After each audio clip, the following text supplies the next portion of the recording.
can start you all the way up.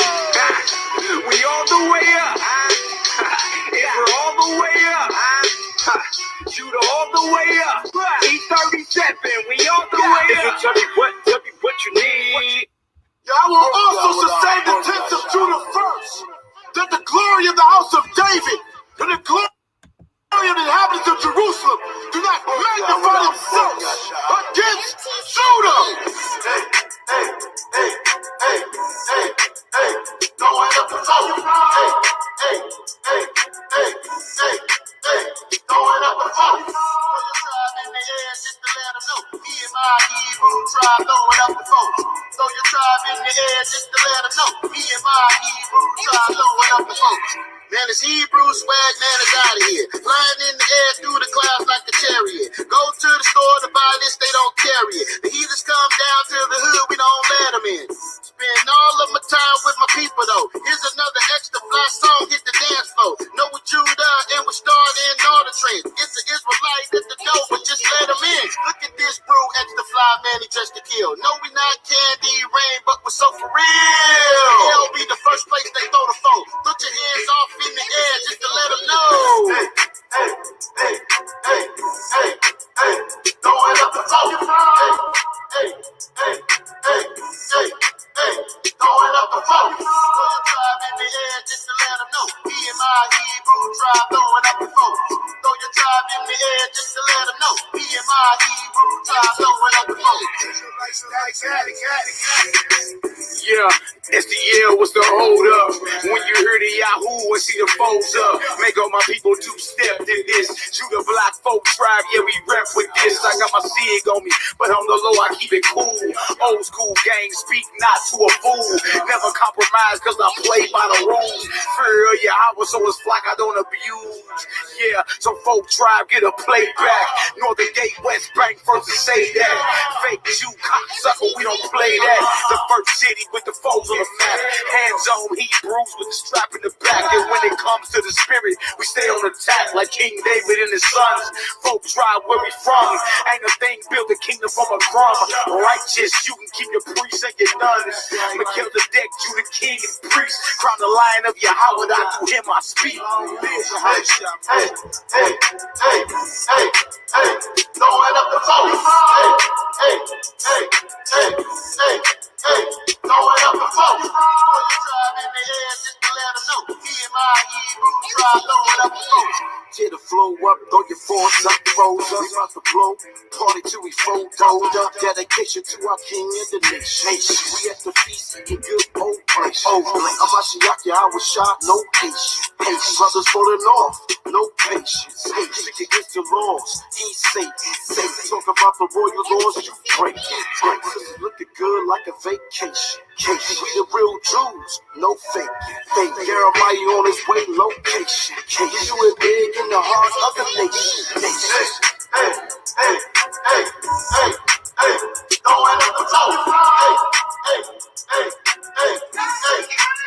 Throwing up the phone. Throw your tribe in the air just to let them know. Me and my Hebrew tribe throwing up the phone. Throw your tribe in the air just to let them know. Me and my Hebrew tribe throwing up the phone.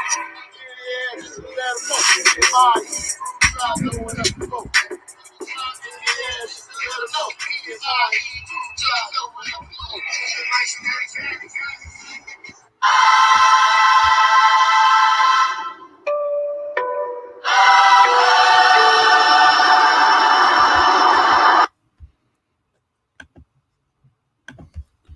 All right. SUC in the building, sourced up click. Yeah. In the building. CEO in the building. Tanks on the ground. Your Shaw in the building. Y'all know how we get it, man. Y'all know how we live. Gold Coast Gorillas. Gold Coast Gorillas. Shout out to the brother King Seth. You know what I'm saying? Shout out to the Argument King. Shout out to Pro Rizzo. You know what I'm saying? Shout out to the whole clique. Shout out to El Peasy. El Peasy, man. Shout out to them. Shout out to our brother. Yo, Joshua, man, we got something we got to deal with, man. These brothers trying to play you, son. What's going on? Yeah, I got the book loaded up because I wanted to address that before the video came in. I just need to load up the clip of the brothers making the accusation And we just gonna smash that real quick for those that are watching right now. Brothers have made an accusation against me that I'm making up sources. Yeah, man, they say you lying, son. You putting up. They say you taking books, you showing the cover of the book, you showing the page number, and when you go look, the information ain't there, brother. What's going on? Right.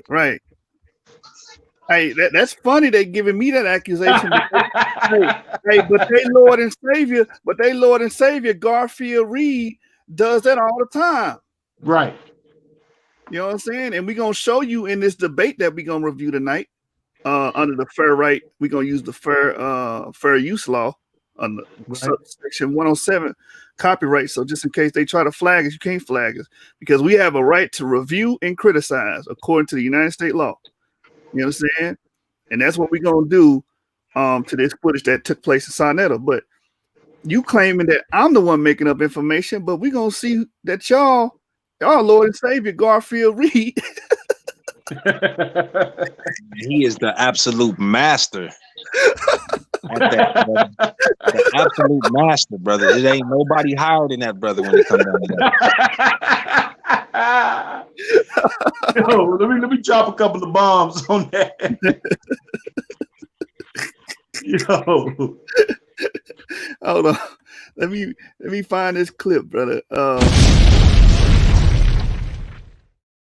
Was that in the admin group where that clip was dropped in? I'm trying to remember. Damus. Yeah, it's in there. You gotta scroll up a little bit. All right, let me find that clip because these brothers are sending these accusations. And Kyle, for those that don't know, Kyle was supposed to be on the show yesterday, and I was going to address these accusations because it's people in your camp and even you on live saying I do these things, right? So I wanted him to come on here and substantiate his claims because I was going to ask him simply, Jeremiah. I was going to pull the book up, read from the book, and then ask the brother, do he own the book? Right. You understand? Because if you don't own the book, how can you make that critique? Mm-hmm. You don't know what's in the book.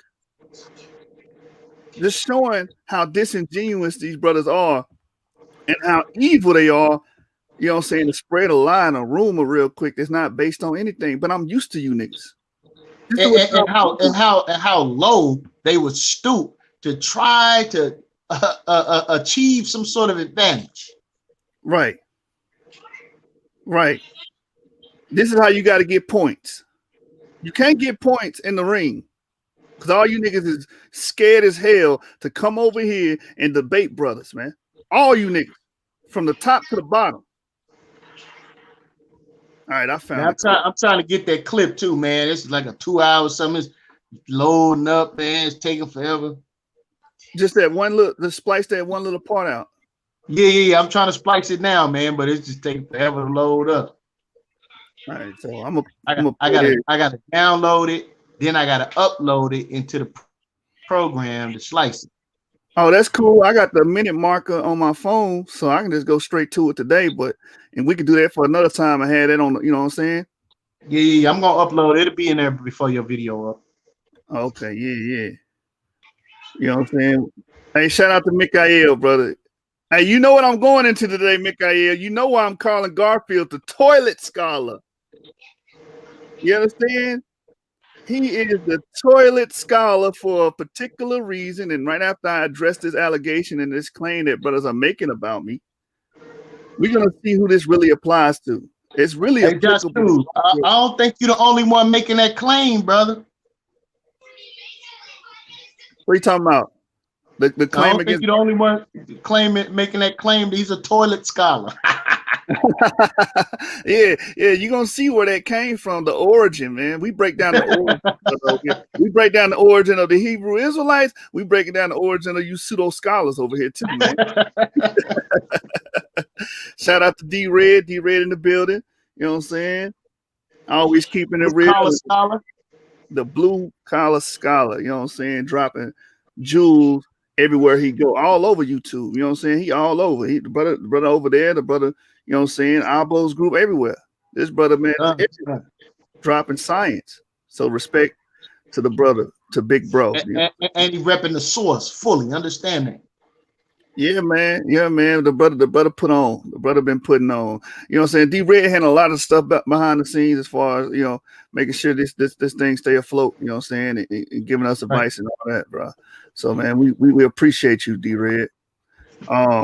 Let me share my screen and get into this allegation before we get into until we get before we get into the debate, right? That we're gonna review today. This Leave Brittany alone! yeah, they want me to leave Garfield alone. When I came on the channel, he said, "You want to have a conversation with me? You've been talking about me." The nerve of a nigga, right? You have mentioned my name several times. I ain't been on your channel over a year. You didn't mention my name. Y'all watch my video, get upset, and then go over there and do an 8-hour session on it. Y'all think I didn't know that? Y'all think I didn't know y'all have been doing that? Now that I'm returning fire on your ass, now everybody want to cry foul. How that work? Right. Like, what part of the game is that, my nigga? What part of the game is that? That's what happens when you throw rocks and hide your hand, man. Exactly. So this is the erroneous claim and allegation these brothers made against me, and we're gonna kill that shit today. Excuse my language. We're gonna kill it today. Oh, so Video. This is time. All right, Craig, real quick. Just like in the video, this is. Oh, let me give you some introductory on who's speaking here in this video. This is DJ Shonsky, someone that I 30. You know what I'm saying? Someone that I beat the brakes off this brother. You one of my bodies. And you DJ Shonsky. DJ Sean, you got your behind whooped in the debate. It wasn't even close. No judge said you. Chris said I won that debate, so don't say nothing biased because we have a judge system here where we get 3 judges from 3 different perspectives to kill that bias notion. You lost badly, brother. Come on, man. This is what happened when you spank these dudes. They get bitter. All right, Craig, real quick. Just like in the video, this is timestamped at 16:52.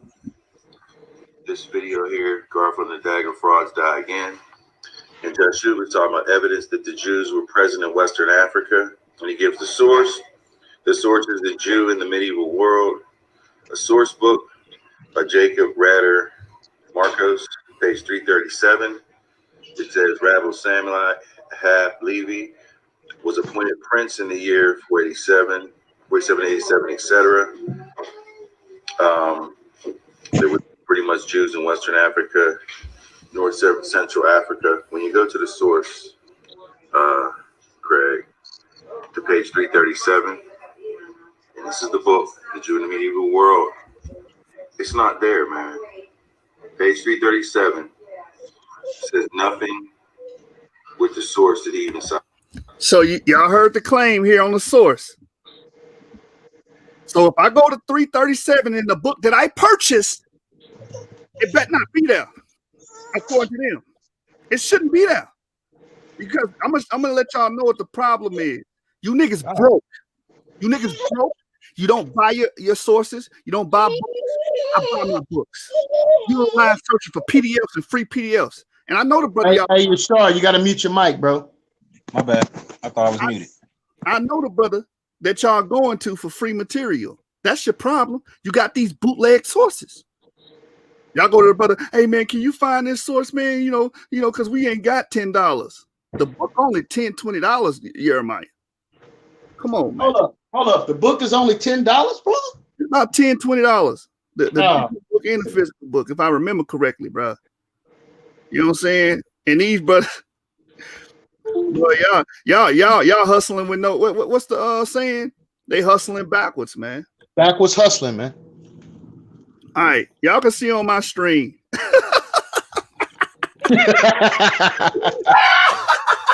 Oh my God! Why you niggas always got egg on your face? Stop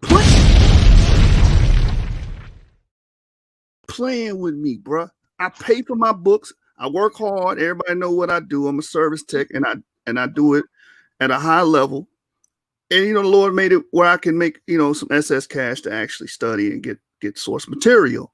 It's not my fault. You broke niggas is living off some woman are living off the government. It's not my fault. You understand? It's not my fault.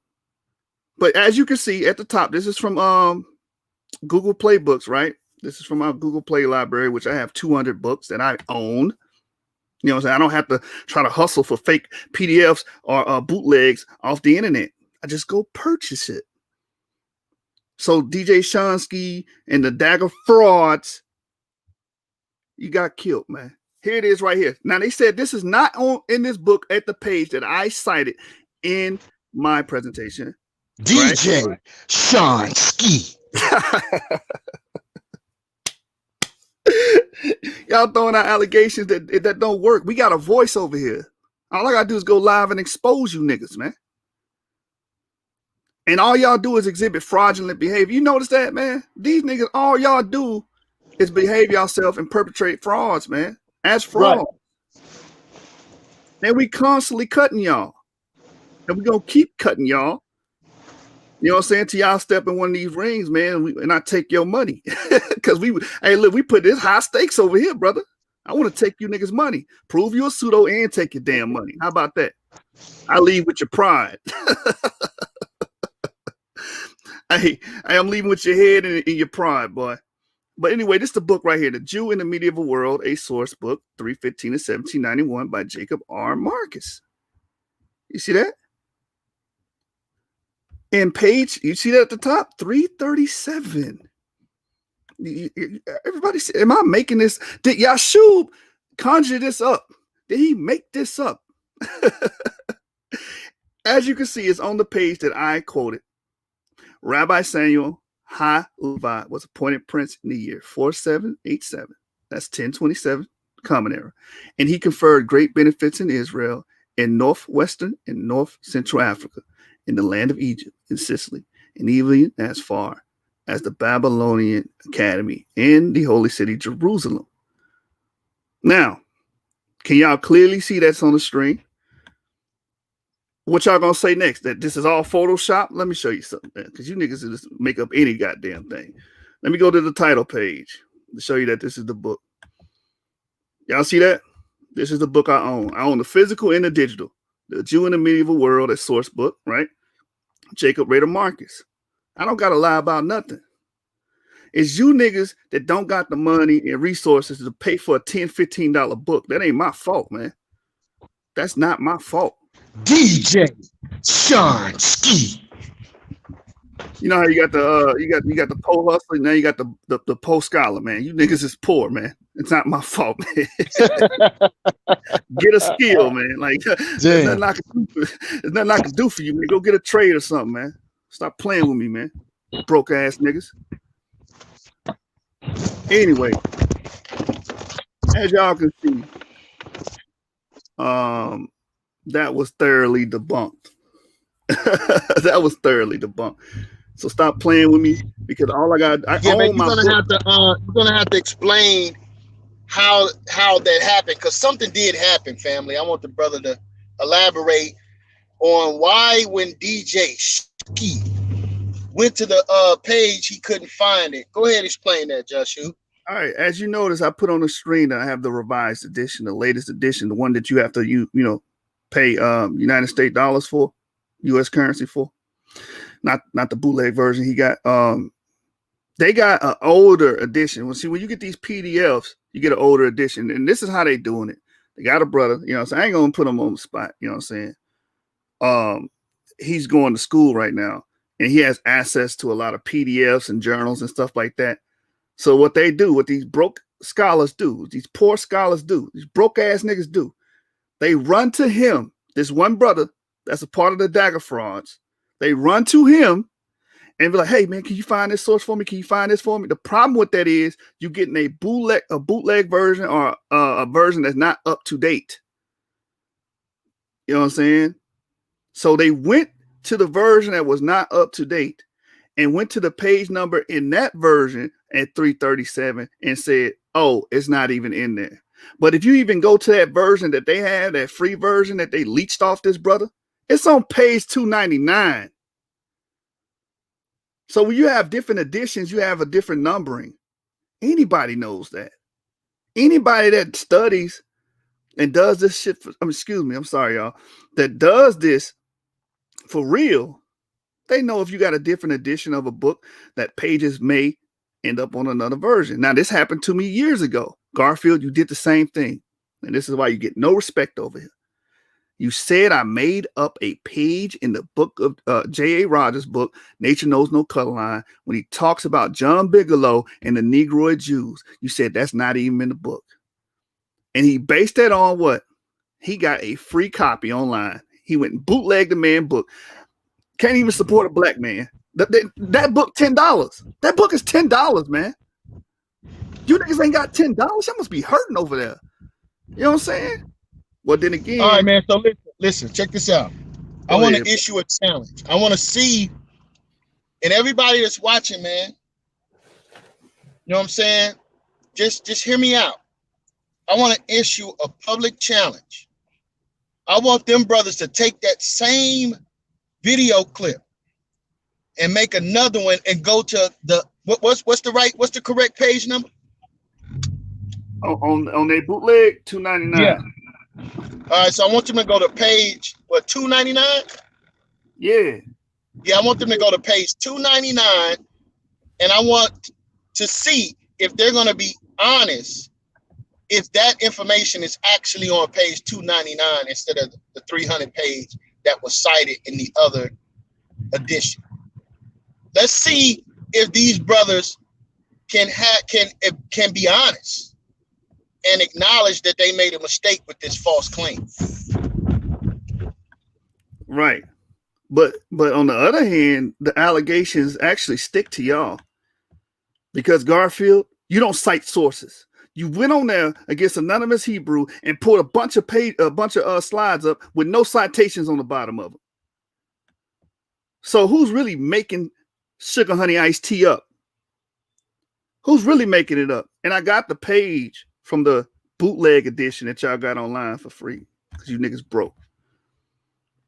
You niggas broke, man. Can't even spend $10 for a damn book, man. Here it is. Here, I'm going to show y'all. I'm not going to put the brother on blast on who this is. You know what I'm saying? Just let me know. Just know that the niggas y'all know, I know too, bro. And you know what I'm saying? Now I'm gonna speak from a biblical standpoint. What happens in the dark gonna come to the light on you niggas, man.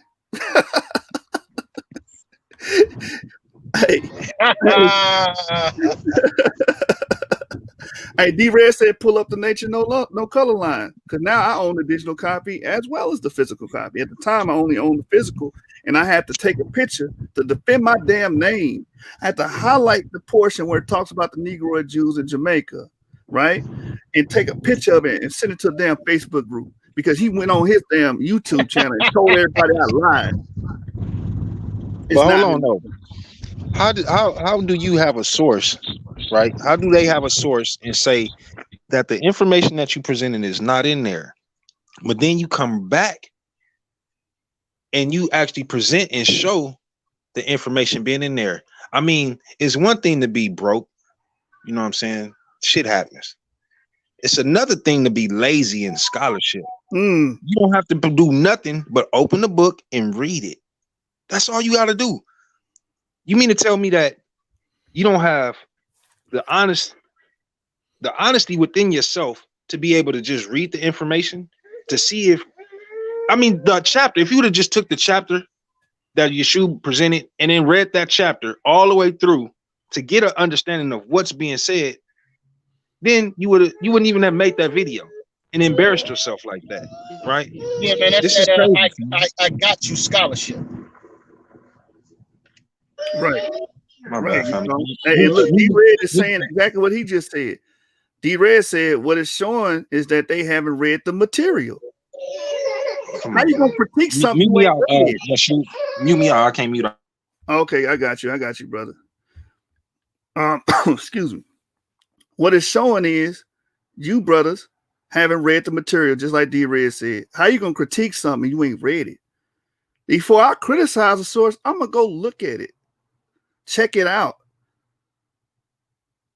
before I start saying something's false. Like they thinking I made that up. You know how intricate that damn paragraph that I put, or that sentence I put in the so that's intricate. I gotta make up a rabbi, I gotta make up the date, because it says 1027, and then it gives you the Jewish date, because they don't go off of BC AD. Hold up, Josh. They give you a lot of credit, ain't they, brother? They give me a whole bunch of. I think I'm intelligent, but I ain't that intelligent, brother.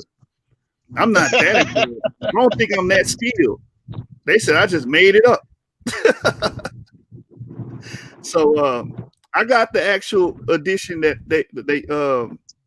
they've been mooching off of. This one brother, he showed it to me, and it's on page 299. I'm talking to the brother. I'm like, yo, this is what it says right here. He said, oh, I see it right now. It's on page 299. We're gonna show that. So if you niggas wasn't so damn lazy, like my brother said, and so damn broke, maybe this wouldn't have happened. I don't know if y'all can see this. Can I increase this image on Facebook? Or do I need to? DJ Sean Ski.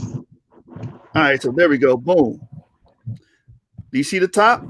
Same page, just a different numbering with this edition that we have. This is page 299. You know what I'm saying? What does it say? Rabbi Samuel Ha Levi. Oh, let me get it. Was appointed prince in the year 4787, 1027, Common Era, right?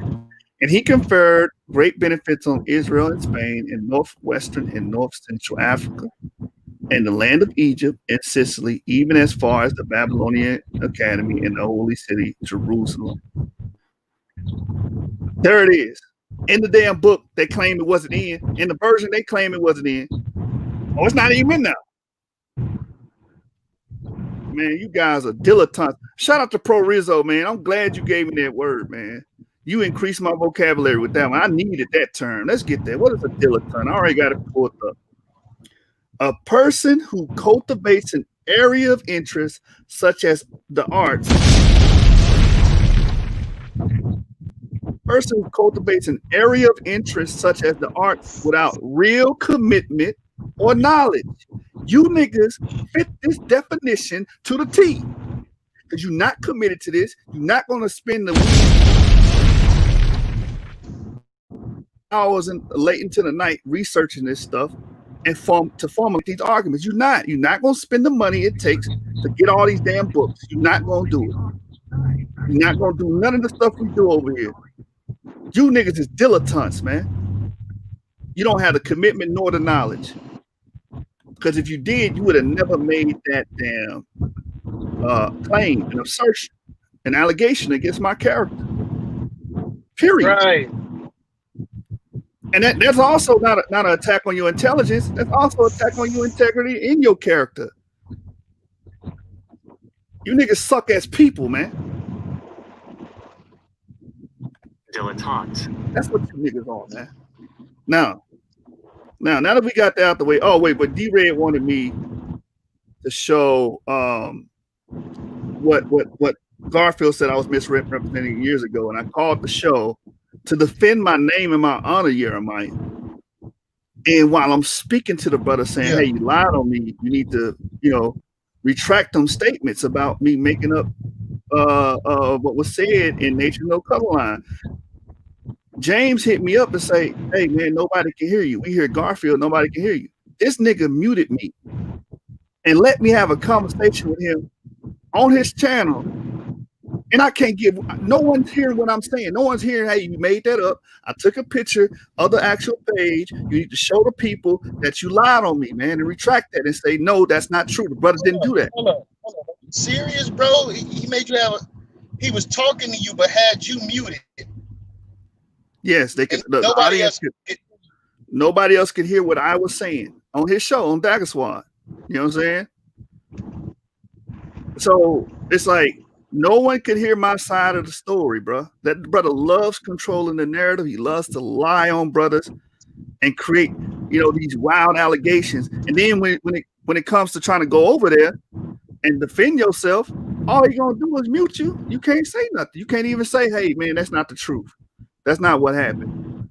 You know what I'm saying? The problem I'm trying to tell them, the problem is you got a free version. I actually bought it, so the pages are different. You understand? And I got a picture to substantiate that. He didn't even let me back myself up and defend my name and my honor. You know what I'm saying? That's why I don't got no respect for that clown, boy. I don't,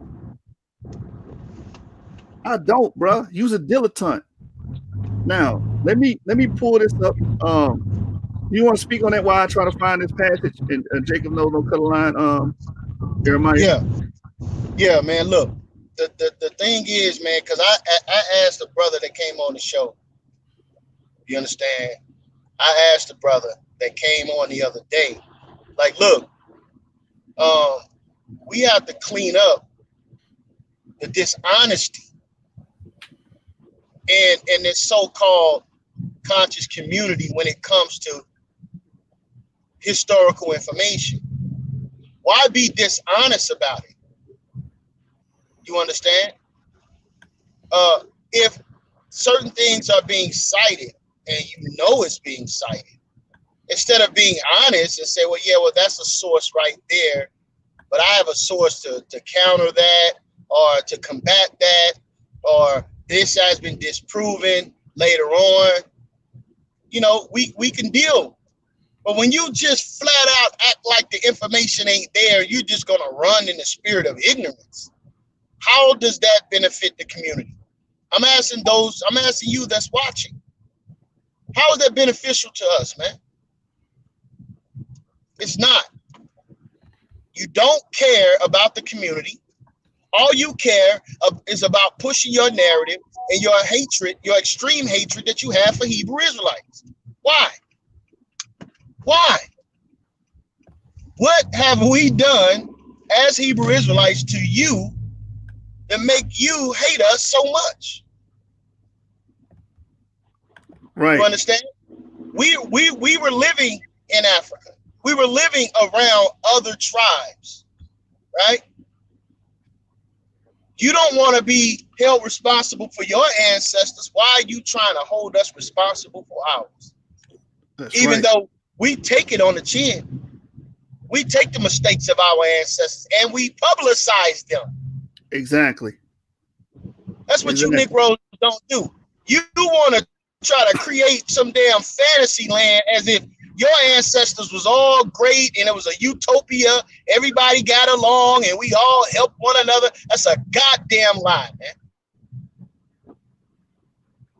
You understand? Right. But go ahead, Joshua. So I got the book right here. This is where he said I lied and said I made this up. It wasn't in the book. I'm gonna read the portion that he said that wasn't in the book, because if you get the physical copy of this book, there's pictures between these two statements here. So it'll cut off on this page, and then the rest of the section would be like 4 or 5 pages afterwards, because there's pictures in between. So if you get a digital copy, it's going to be different in numbering. So just because the digital copy or whatever copy you got, most of the time y'all don't buy y'all books, so y'all probably got a bootleg version, the page number going to be off. You know what I'm saying? So instead of jumping to the conclusion, you need to ask first, can I show it? That'll be the responsible thing. Hey, Yashu, hey, man, I seen you do this. Can you show me where you got that from? All right, no problem. That's it.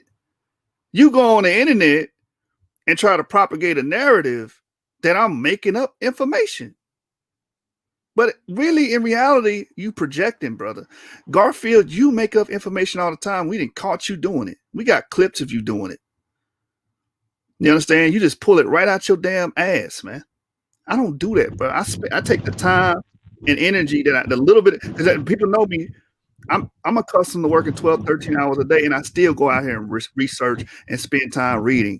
You understand? And try to get an understanding before I build my models and formulate my arguments. Y'all don't do that, man. You a stay-at-home mom. You got all the time in the world. You ain't got no damn job. Yeah, and here's an example, right? You made a statement, Garfield.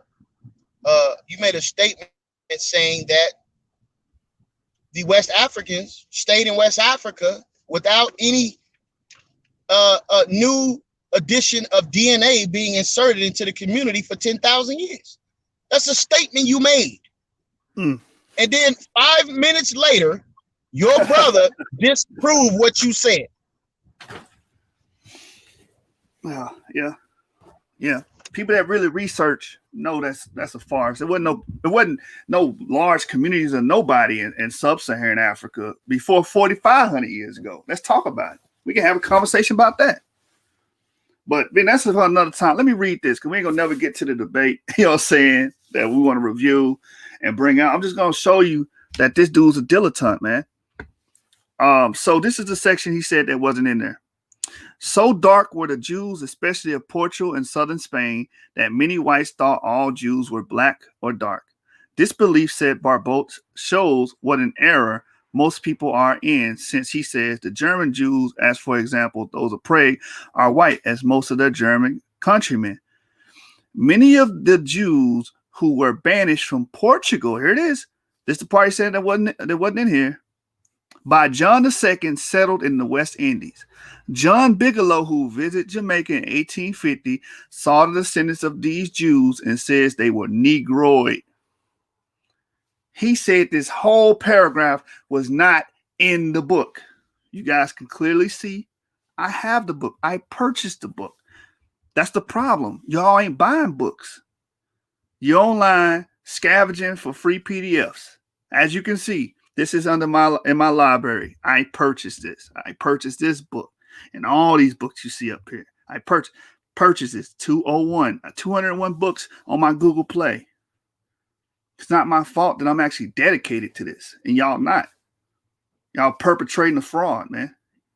Garfield, you're not a scholar, and DJ Shonsky, you know you're not a scholar. I wiped the floor with you, man. So you dagger frauds need to go on there and clean that up, man. That's on y'all. That's on y'all. But we're going to get into this debate, man. We're going to get into this debate. Yeah. Thank you, D-Red. It shows poor research methodology and a lack of understanding of how publishing works. Exactly. Y'all jumped out the window. You knew we was going to catch y'all, man. And it is over. Ain't nothing else to talk about. I buy my books. Y'all go to one brother and try to get a bunch of free PDFs and journals, and that's why y'all lacking in the information. Oh, can you get this book for free? You can't get all books for free, man. All knowledge ain't free. It's valuable. So you pseudos got caught lacking, man. You pseudos got caught lacking. And Dr. Reggie caught you lacking hard. You understand? Because you use your same poor research methodology against him that you use to this day. You have not changed. You're still a poor scholar and a dilettante. Because in that debate, he showed so eloquently that you do not know what the hell you be talking about. And we're going to review it. But before we review it, let me read so Sonetta don't come after us. But we only doing this to critique and review and recap the information and report on it, which that is a part of the Fair Use Act, the Fair Use Act right here. So I'm going to read this as a disclaimer before we go into this brother's IP. So it says, fair use is a legal doctrine that promotes freedom of expression by permitting the unlicensed use of copyright protected works in certain circumstances. Section 107 of the Copyright Act provides the statutory framework for determining whether something is a fair use and identifies certain types of uses, such as criticism, comments, news reporting, teaching, scholarship, and research. So we'll be doing a culmination of all that today.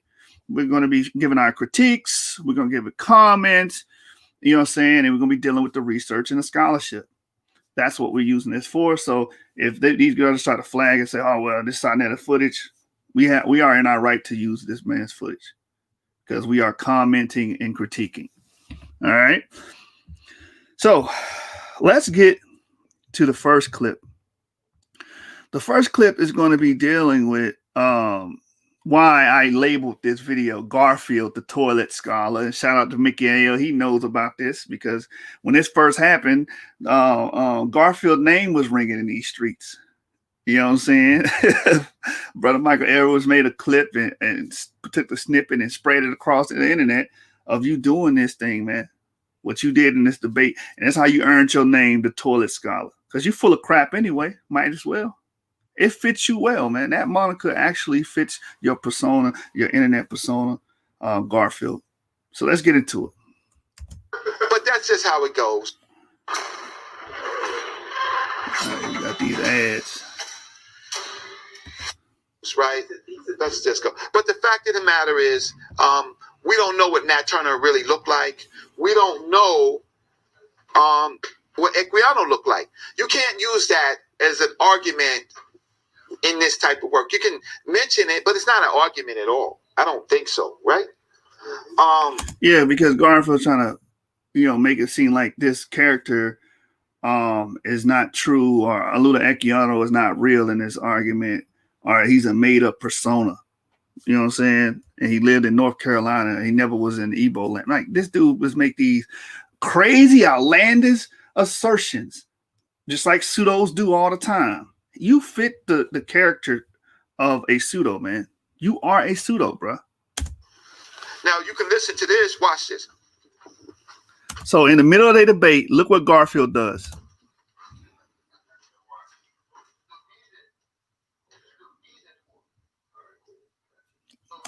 Get Jabari's face. Hold on. Look at Jabari. Jabari's laughing because he knows what's going on. Jabari's laughing. He laughing hard. He big cheesing. Because it's funny. Because this dude's a dilettante, man. Poor scholarship. In the middle of the debate, he went to the bathroom and called Rob Bourne to get help because Reggie was sticking his scholastic foot all up his ass, man. That's what was going on. You had to run to the bathroom, you know what I'm saying? And that's how you got your name, the Toilet Scholar. Okay, so he's in the toilet with Rob Bourne. He's in the toilet with Rob Bourne, and he's getting some information. That's not fair, but that's what it is. And he's got his phone. Turn the camera. His phone is on, right? And I just went there. So that's not fair. So let's just continue. Look at him. You caught in the act, nigga. Look at the nigga. Caught in the act. That nigga ran to the bathroom, called Rob Bourne up, trying to get some information. Okay,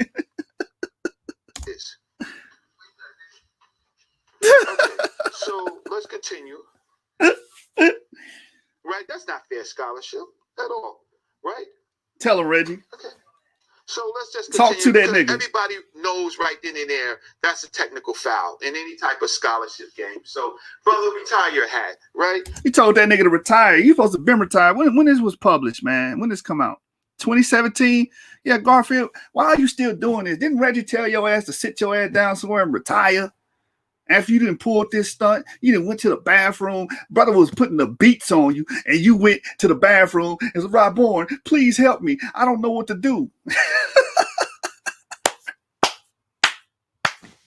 Brother was getting in your, you know what I'm saying? And you had to go cry for help, man. You hit that little break, that little break glass in case of emergency. You hit that little thing and pulled your phone out and called Rob Bourne to get some assistance because what Reggie was doing to you is picking you apart and destroying that pseudo scholarship that you have and you've been had. You understand? You ain't changed. You the same pseudo nigga you was since you started YouTube. Making up claims, making up that this man is not who he say he is. Who are you? How do you know that? Come on, man. I mean, you got to be disciplined. You have to be disciplined because I'm not hurting you. We just talk about the information, right? If you don't have it there, there's nobody to help me. There was nobody to help me with the Moors. You didn't come prepared, you don't, right? So talk to that nigga, Reggie. Talk to this nigga. Who didn't help me? Hey, then he trying to throw something. Oh, you didn't get help by such and such? Nah, nigga, don't be trying to throw it off on somebody else now, nigga. You got caught red-handed in the bathroom trying to get help from Rob Bourne because this nigga was beating the sugar honey iced tea out of you, man. And you know it. This is the best I ever seen Reggie. You know what I'm saying? You may be Reggie's only win. Everybody say Reggie ain't a debater. He a researcher, so he don't do good. You know, because we know Reggie lost to Sharif Bey. Like he was off topic. But this debate, he shined on your ass. You know what I'm saying? Get your shine on, get your shine on, get your shine on, and niggas stop hating. This nigga killed you, man. All right, man. So we got the link. One more time for the family, man. This nigga got caught in the toilet trying to get help. These are all points to discredit, right? We don't know if Nat Turner was light, dark, but I have a family member.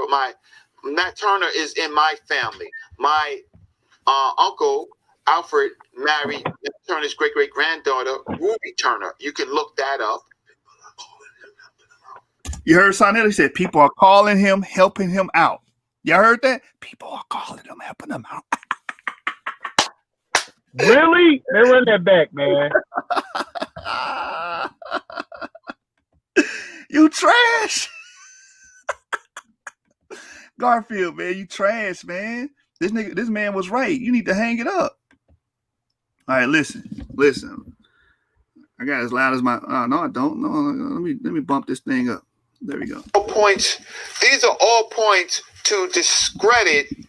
Right? We don't know if Nat Turner was light, dark, but I have a family member. Nat Turner is in my family. My uncle Alfred married Nat Turner's great-great-granddaughter, Ruby Turner. You can look that up. People are calling him, helping him out. You heard that?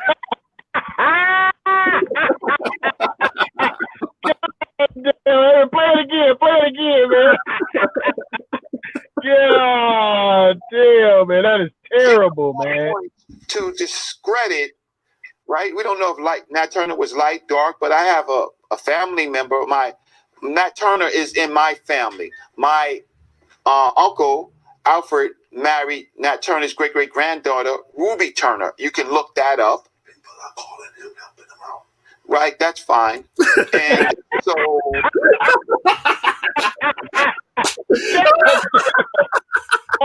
oh man. Oh man. Yo, man, we gotta call Sonetta, man. This is ridiculous, man. Yo, man, and this is the Lord and Savior, man. This is Jesus Christ, brother. This is their Lord and Savior. Garfield can't read. You know what I'm saying? You know, if you watch the discourse of this debate, we're gonna go to a lot of the highlights. Reggie just masterfully, handled you. I mean, this was like domestic abuse. You know what I'm saying? This man was beating you all up and down that man's house, man. He's in Jabari house beating the hell out of you, man. He could have caught assault and battery that day. You know what I'm saying? And you was in the testament to how bad he was beating your ass. You had to run to the bathroom and call Rob Porn. You had to call Rob Porn. Please, man, give me something, man. I don't know what to do. Like, this nigga really sticking his foot, man. He beating it. All right, hey, man, we got something. People are calling and helping him out, man. Damn, Garfield, man. Watch it, man. Watch it. That's fine. So I guess for the camera, Garfield just went into the bathroom so that he can get information from Rob on. Yeah. So no, that's his family.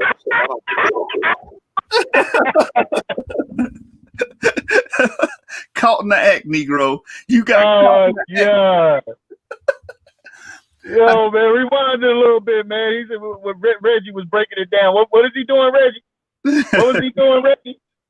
Tell us again, brother. That's fine. So I guess for the camera, Garfield just went into the bathroom so that he can get information from Rob on. So no, that's his phone there. So I don't think that's true. So yes, so but that's just how it goes, right? Let's just go. But the fact of the matter is, we don't know what Nat Turner really looked like. We don't know what Equiano looked like. You can't use that as an argument in this type of work. You can right. You see how he beating the brakes off of him because he's trying to say, well, we don't know how he looked like, so he could have been a white man. Get your dumb ass out of here, man. Get your goofy ass off of here. We don't know what he looked like. Like people was walking around with cannons back then. Photography. Right. That's what I'm saying, man. This is the stupidity and idiocy that comes out of Garfield's mouth. But watch this. They're going to bust him. Mention it, but it's not an argument at all. I don't think so, right? Now you can listen to this. Watch this.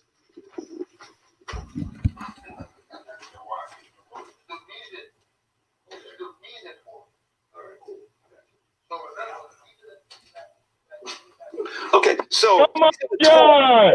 Oh my God! Stick the microphone over to the bathroom. He was on a full-blown conversation pacing in the bathroom, man. Oh my God, bro. This is how he earned the name, the Toilet Scholar. This is how he earned the name. Oh man.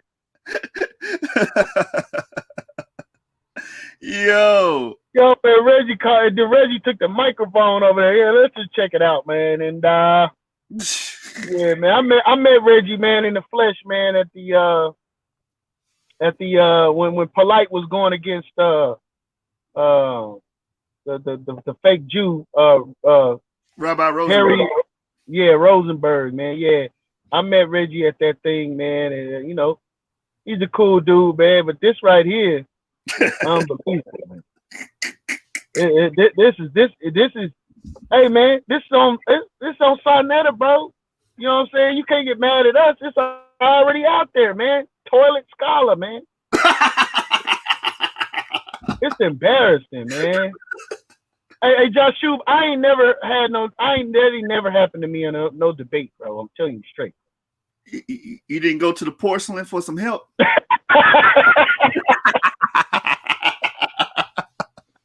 Oh man. And then you in there messing up that man's toilet, probably sitting on the seat, you know how the seat closed, you sitting on it, breaking it and shit. And this man, because you trying to get some.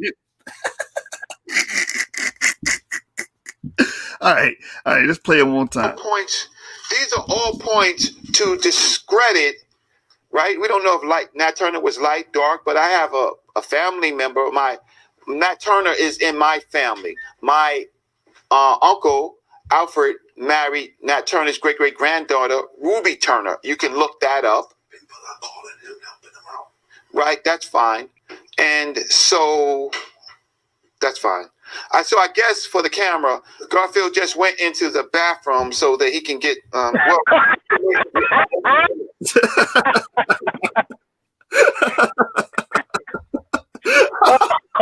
my God. Oh man. Yeah, porcelain scholar, man. So no, that's his phone there. So I don't think that's true. So yes, so but that's just how it goes, right?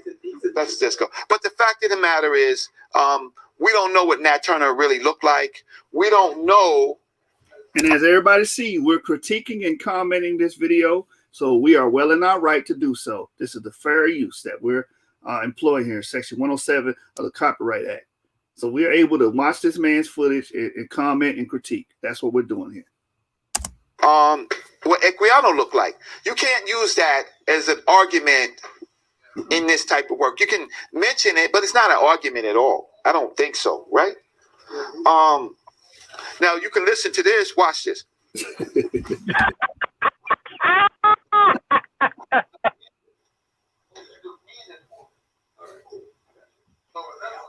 Look at Jabari.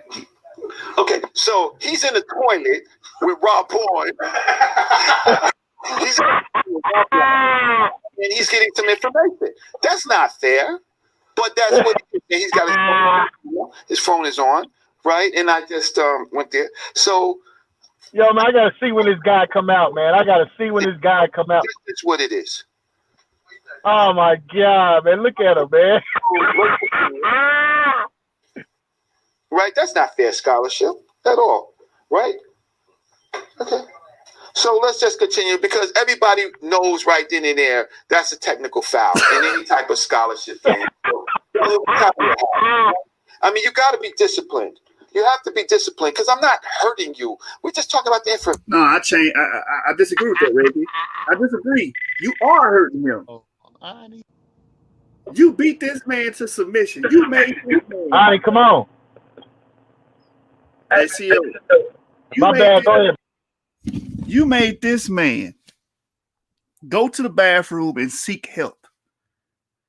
This nigga called Tyrone. Oh, man. Information, right? If you don't have it there, there's nobody to help me. There was nobody to help me with the Moors. Either you come prepared or you don't, right? So, I mean, Daddy ain't help you with the Moors? Come on, man. Who didn't help me? Okay, so now you're making up something else. Okay, so no cameras, just illustrations, but they still resemble each other. Okay. All right, man. That brother killed his ass, man. We lost Jeremiah. Hey, if anybody want to get in on this, man, I'm gonna put the link in the back so y'all can join. You know what I'm saying? While we go over this information, like I said, we commenting and critiquing on this.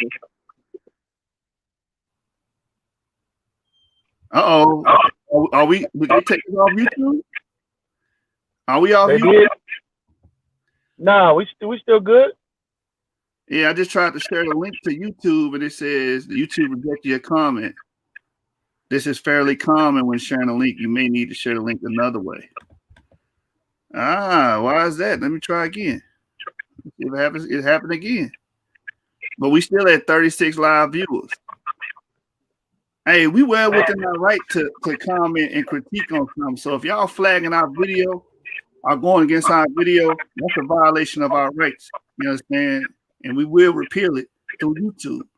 Because as you can see, we're clearly pausing the video, giving comments and critique. We're not watching it straight through and just rebroadcasting it.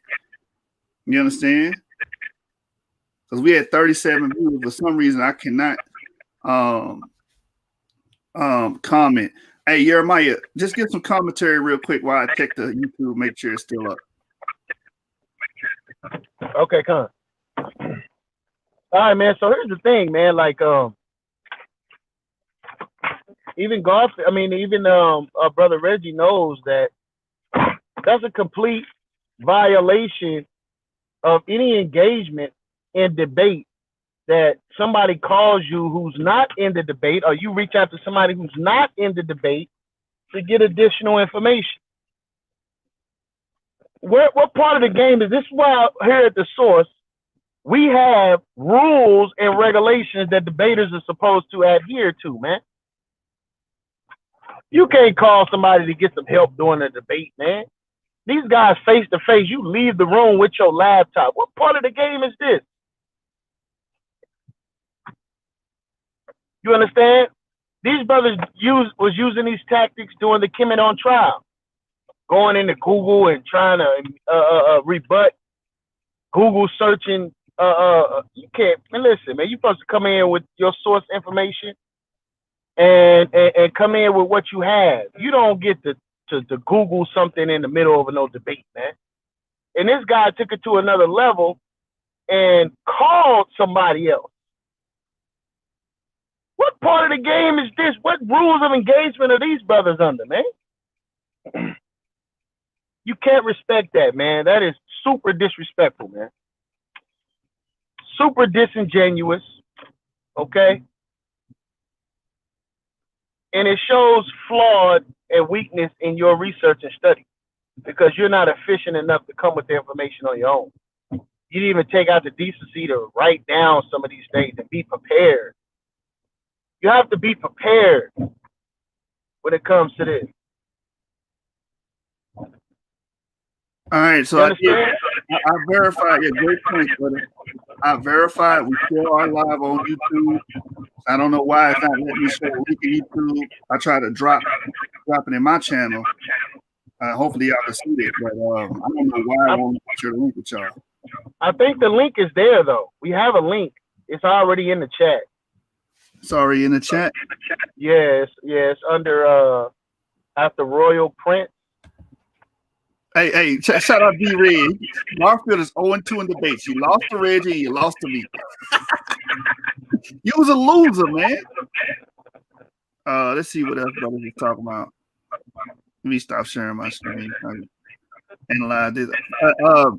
Brother Consu, join if you want, and we'll give you clarity. But he said pretty inflammatory. No defending Garfield. He's talking about when I said he's a stay-at-home mom.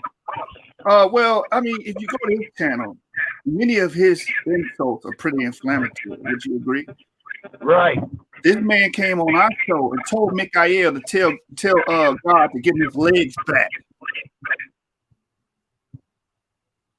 Okay. Right.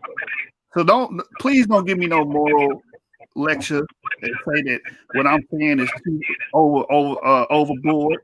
When this man has made a living, is reputed as being disrespectful. Extreme disrespect. Extremely disrespectful. Making fun of somebody that has a disability. You ought to be ashamed of your damn self. You want to say, oh, look how he act. Nigga, you said that live. Right. Let me get this. Is the argument including the genetic argument? No. This is a debate between Dr. Reggie and Garfield, where Garfield was trying to discredit Aluda Equiano, said he was someone from North Carolina. He had nothing to do with the Igbo, and he made up his information, or he was citing somebody else. You know why they gotta just try to discredit Aluda Equiano? Because his sources brings a certain legitimacy to the Hebrew Israelite claim and presence in Africa. So you got to discredit the source. This man's limits knows no bounds. Right. And what that man said about Mikael, man, was highly offensive, man. You understand? Nobody can say nothing about saying anything about this guy. This guy, for the last 5 years, have been the major antagonizer of the Hebrew Israelites, man. Mm-hmm. Super disrespectful, man. Yep. Go and call niggas stupid and retarded. And I don't give a flying fuck. Excuse my language. That's what he told me. That's how he speak to you. But I'm supposed to show him respect, Jeremiah. Huh? Man, get out of here, man. What you think? We some suckers over here, man? Right. You think you just gonna just talk to us any kind of way, man? Niggas think because you read the Bible that makes you some kind of soft guy. Man, you better wake the hell up, man. You get punched in your damn head around here, man. Right. We not no choir boys. Understand that, man.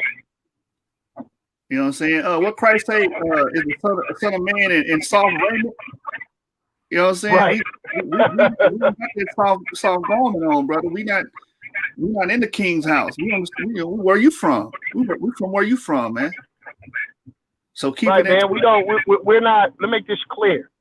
We're not Christians, okay? We're not with all that old. You just do us any kind of way and just any. No. Turn the other cheek, brother. Turn the other cheek. Let me abuse you. Let me keep abusing you. Right. That's a false narrative because our ancestors are warriors. All right. You better go read about King David, man, and what he did. All right. Mm-hmm. That man went and got testicles to marry Saul's daughter, man. What the hell you talking about, man? Right. Foreskin. Understand that, man. Yeah. Oh yeah, foreskin. Yes, a lot. Foreskins to marry Saul's daughter, man. All right.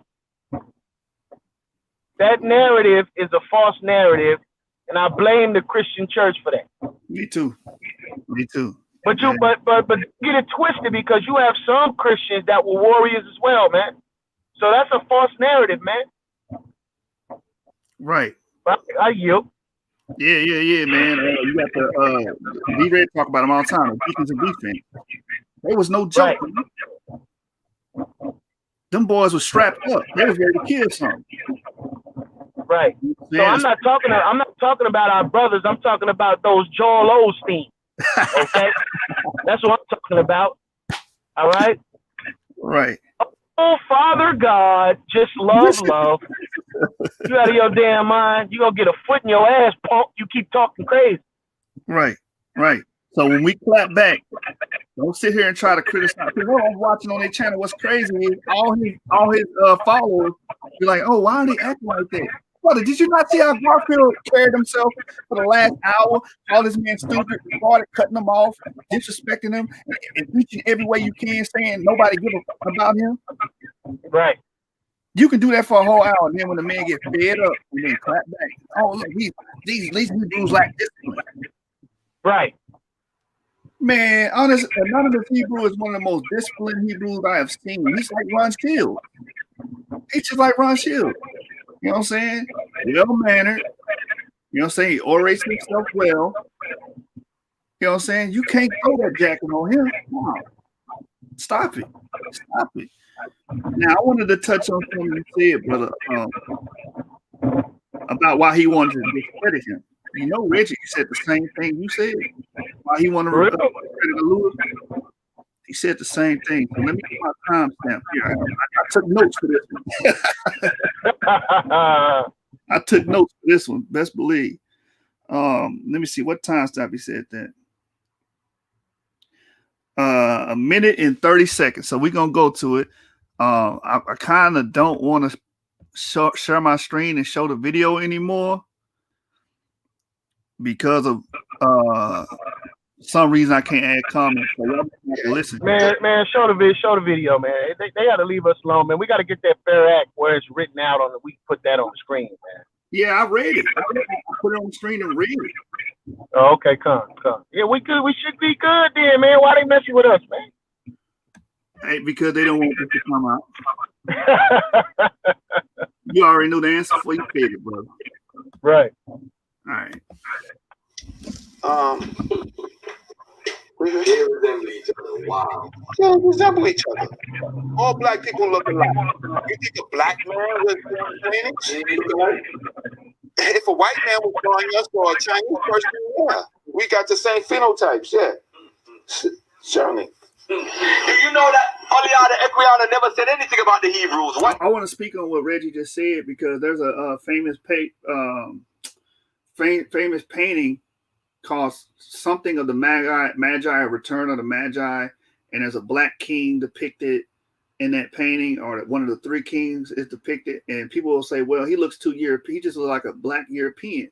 Well, you got to understand, if a European's painting it, they'll paint that person to fit whatever phenotype that they have witnessed, or they will put their own features in the painting. We know this as a fact in history. They'll put their own European features on black people. You know what I'm saying? Right. One of the things that Michelangelo was saying is that he had no models to make biblical characters. So what did he do? He used the Borgia family as the biblical character. If you look at the first rendition of the Last Supper, you will see the Borgia family in the Last Supper. You have the father in there 3 times, Cesare Borgia in there 3 times. You have the mother in there. You have his sister in there, and that's why they came up with the Da Vinci, the whole thing of the Da Vinci Code, talking about the Last Supper was the man that was sitting next to Christ was actually his wife. All of this false narrative that's being created because Michelangelo didn't have no models and he used the Borgia family, man. Right. Yep. And the pseudo is gonna eat that stuff up. Man. Yeah, they think that's deep. Yeah, man. See, the real chalice is the cup of Christ is really the unborn child of Jesus Christ. They get out of here, man. What the hell are you talking about, man? Get your goofy ass out of here.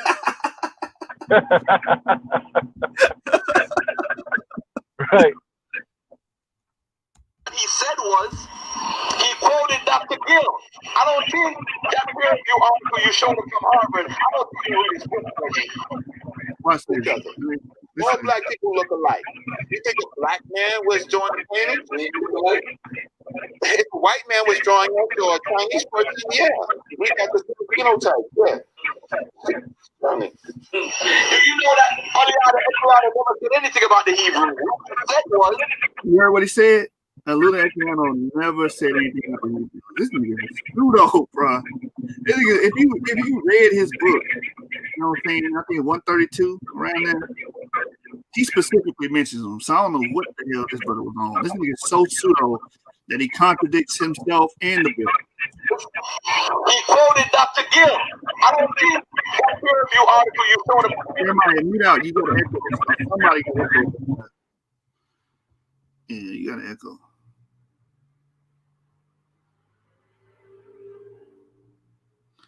Oh, we got a troll. He said Garfield is a jerk, but as long as the jerk is bringing facts, come on, youngin. What? He's not bringing any facts. He's not bringing any facts. He's lying on Oluda Equiano's name, and he went to the bathroom. You probably just missed it. But if you rewind this video, we got footage of him going to the bathroom, trying to get help from Rob Bourne because he was getting his behind beat. That's why his name is the Toilet Scholar. This dude is a supreme pseudo. From Harvard. I don't think they read his book, Reggie. Okay, so here's what Brother Reggie actually said. All right. So the only problem is I do want to draw a reference because we're scholars, right? The book is Book Charts, Journey from African American to Hebrew Israelites, to Hebrew Israelite, and it is a thin description, ethnography, and the African Hebrew Israelites of Jerusalem by John L. Jackson Jr., Harvard University Press. Pages roughly, 404. Most likely it's the page. The issue is the probably oldest person that is written with a talking about a Hebrew tradition is Equianus, right?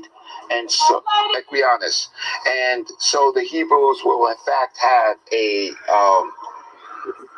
I have to be honest, scholar. They will have an argument about African Hebrew traditions. You see that? You see that? Yeah. I was just about to say something real quick, man. For those that don't know, they tried to blackball Reggie because he was actually on the research team on the Hebrew side of the Kemenon trial. And they tried to blackball him and ostracize him because of that fact.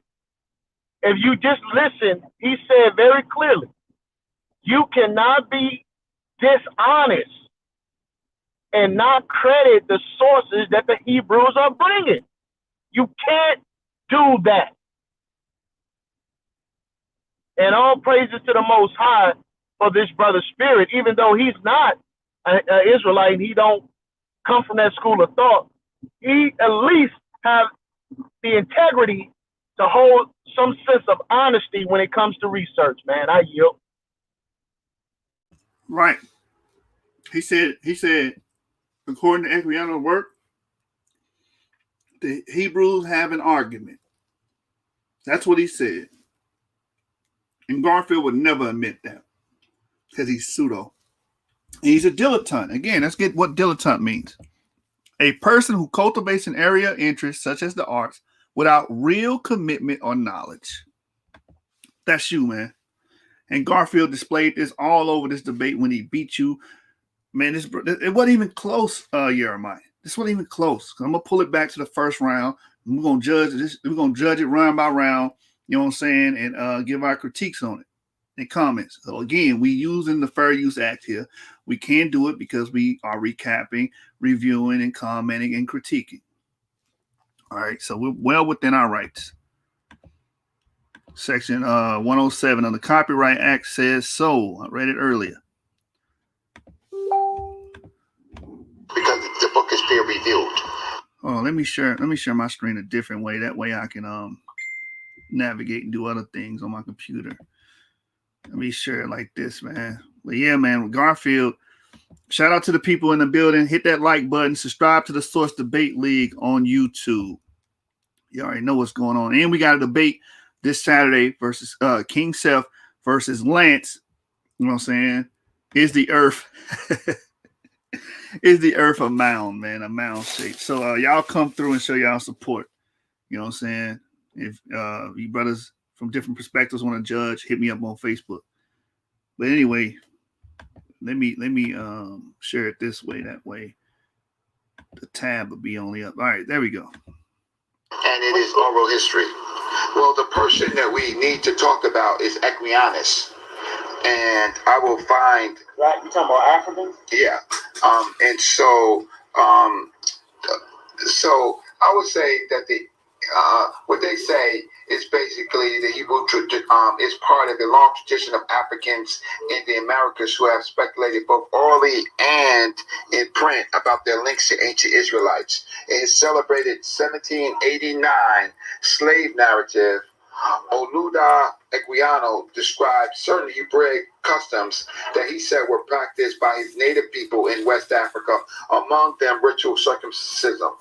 So something about something. So the issue is, the oldest person that we have talking about Hebrew traditions is Equianus, and that is in his 1789 slave narrative. Okay, so my point is that, okay, so that's where I said they got me over in here. Basically, whether it's true or not, the people who subscribe to the the black people African people describe to the Judeo, or the black people, because some of them ain't African, subscribe to that. We'll look for these links, because this is a conversation for intellectuals. So again, be upset with them. All that we can do is just add to the discourse that we're having. That's all that we're doing. We're adding to the discourse and adding more information. So Garfield, you're deplorable. But Reggie is being an honest scholar here. He's being fair. He's saying it's intellectual to bring up these points. This is a part of the intellectual conversation. Because how do you discount this? You hate the information in the book. Just say that. I don't even like the idea of, Hebrews being compared to Igbo. Just say that. You try to discredit the man. You don't know how great Equiano is. Equiano is the first African, I believe, to even have an autobiography, to write his own history post-colonial time. Fact. You crapping on this man's legacy, all because you hate Hebrews, man. You hate Israelites. You're going to try to destroy this man's legacy. This is how low Garfield the cat will stoop to try to make a damn point. What we call it over here is pseudo. You pseudo. Dilettante, man. No commitment and no knowledge, man. Shout out to Pro Rizzo, man. I'm glad you taught me that word, because that word is so powerful, because a lot of you Negroes online are dilettantes. And Garfield, especially you and your whole dagger fraud crew, are dilettantes. Your arguments are baseless and pseudo. And Reggie exposed that. Man. You got exposed that day, man. Teaching and learning at the same time, and doing good scholarship, bad scholarships, going into the bathroom and talking to your buddy about how to win a debate with Brother Reggie.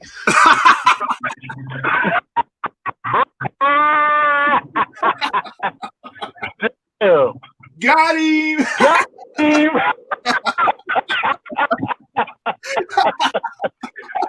Oh, man. Reggie, man, he was working, man.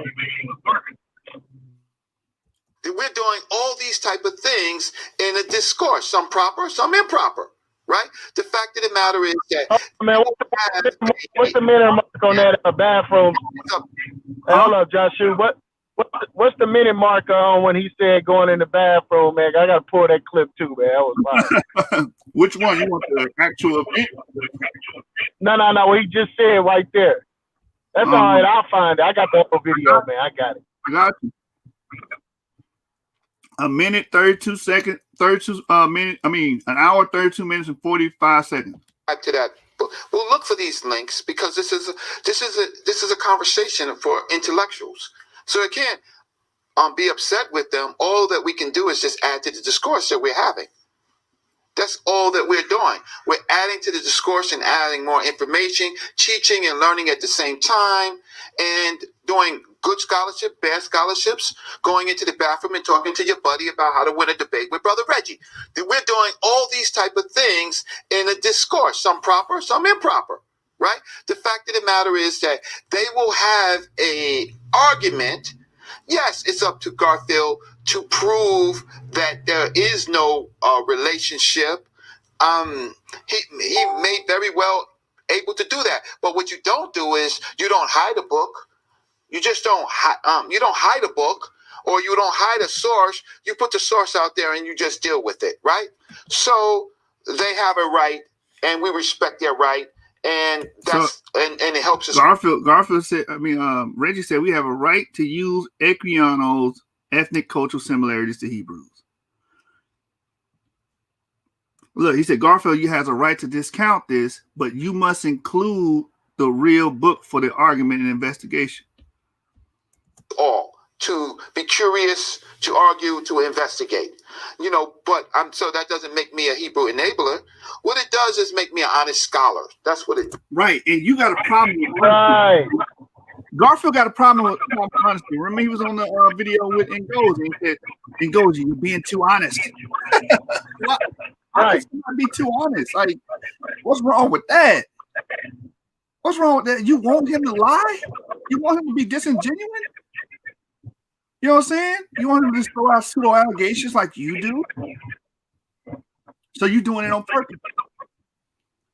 Makes me. It makes me a good scholar finding out using the tools that I learned to investigate. Where was Equiano born? Where was he born, ladies and gentlemen? He was in his biography in Poland. He changed after the first edition. And I'm going to show you how this works.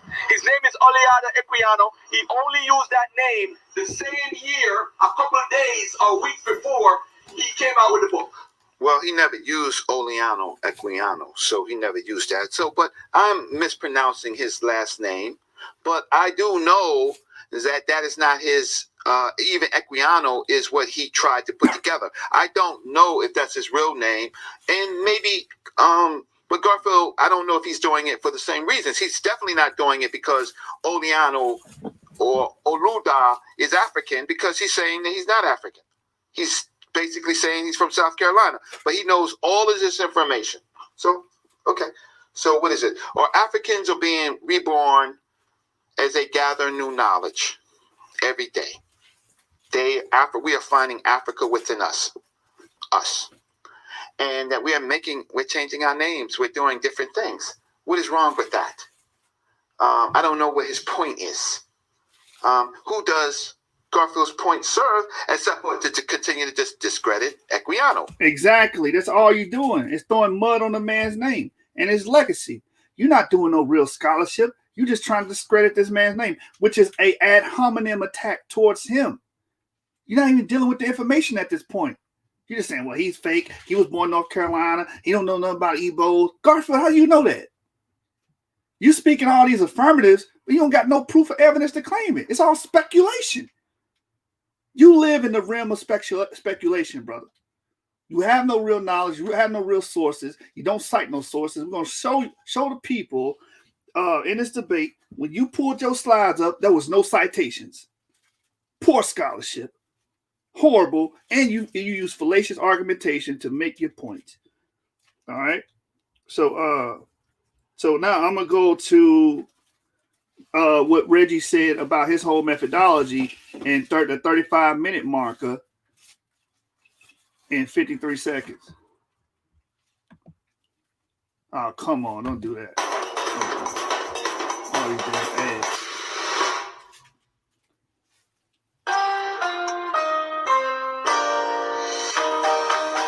Hey, bear with me, family. It is going to be very difficult for him to impeach what I'm saying. So is he violating the rules of scholarship? Some would say it's not even scholarship. You heard that, Jeremiah? So that's going to be our new soundbite here. Hey, you got that loaded up? Yeah. I'm walking in now. Every time you Negroes get on here with that bull crap, we're going to show you what Reggie said. Is that a violation of scholarship? Some would say it's not even scholarship. Let me rewind that back so the people can see. So we can expose this dilettante. Same thing. And then she had to confer among she had to do primary research, something that Garfield is not doing. None of this work, by the way, is primary research. He is looking at primary research, but he has not done primary research to go back to see what language was he talking, if he was talking an African language, or even elicit sources that say he was or he was not. It's going to be very difficult for him to impeach what I'm saying. So is he violating the rules of scholarship? Some would say it's not even scholarship.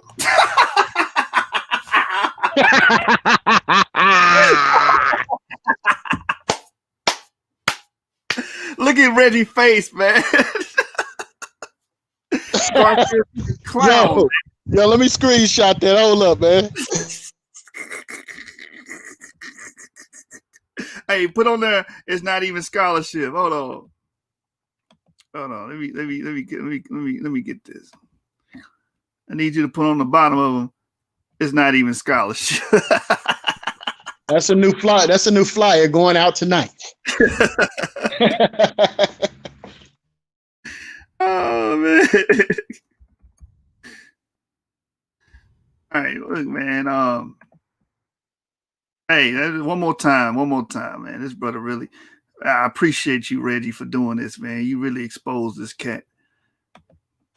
He is looking at primary research, but he has not done primary research to go back to see what language was he talking, if he was talking an African language, or even elicit sources that say he was or he was not. It is going to be very difficult for him to impeach what I'm saying. So is he violating the rules of scholarship? Some would say it's not even scholarship. Damn. Some would say. Some would say. Because I know that in my classes, I would already be getting an F, right? And anybody on a PhD panel, they're failing their dissertation right off the bat because they didn't even consider the linguistic component, right? They didn't consider it. So I would be getting an F in Leonard Jeffries' class, Professor Everett's Scobie class, John Henry Clark. He wouldn't even talk to you. Dr. Ben would call you a damn idiot. And Jabari knows I'm right. And I know he don't know those people. I don't know. He knows he has no close. They expect much more with the information that they gave us. They expect much, much more. So Equiana's use. Okay, so we did the Asaki town, right? And so what they now do is they link this town Iseke, right, in a particular place once they have it in the state of Nigeria. Then they look at Afo rather than Oro, and so then doing that. And what Reggie is explaining is called a metathesis. You understand? Because like he brought out in this debate, there was no written lexicon for the Igbo, the tongue or language, or the languages they have over there. There was no written one. So he was trying his best when he was writing his bio. He was trying his best to transliterate these words into English. You understand? He was the first to do so. So what we have is called a metathesis. A metathesis is when you have the transposition of sounds and vowels from one language transferring to another. For example, George is Jorge in Spanish. You see, the vowels sound completely different. It sounds completely different, period. Because the different rules of that language. Like if a language doesn't have an L and an L sound, then if you translating it, you have to do your best to what's the word I'm looking for? Replace that word or letter with something equivalent or something. You do the best you can to represent that in that language. Like in Metanetter, they say there's no L, so they say it would be Israel R. It wouldn't be Israel. It'd be Israel R because they didn't have an L sound. So it's the same thing with this Igbo language. So you're saying Garfield was trying to say, oh, it's fake because he names are fake. No, he was first one to transliterate this and as something called metathesis. But he don't know that because, like he said, you're not even looking into the linguistic component of the argument. You understand? Because you're so damn pseudo, and you're trying to make your allegation true. You understand? You got to bring real evidence and real facts for these claims. And that's where Reggie shined in this debate. And he was able to defeat you because you kept coming with baseless claims and allegations, and he came with scholarship. That's what the difference was. The writer, the linguist, expounded the Inquiana was most likely taken through Igbo hinterland through the Isu district and down to the Delta region before he was finally shipped. We cannot rely on his sense of direction, judging from his age and state of mind.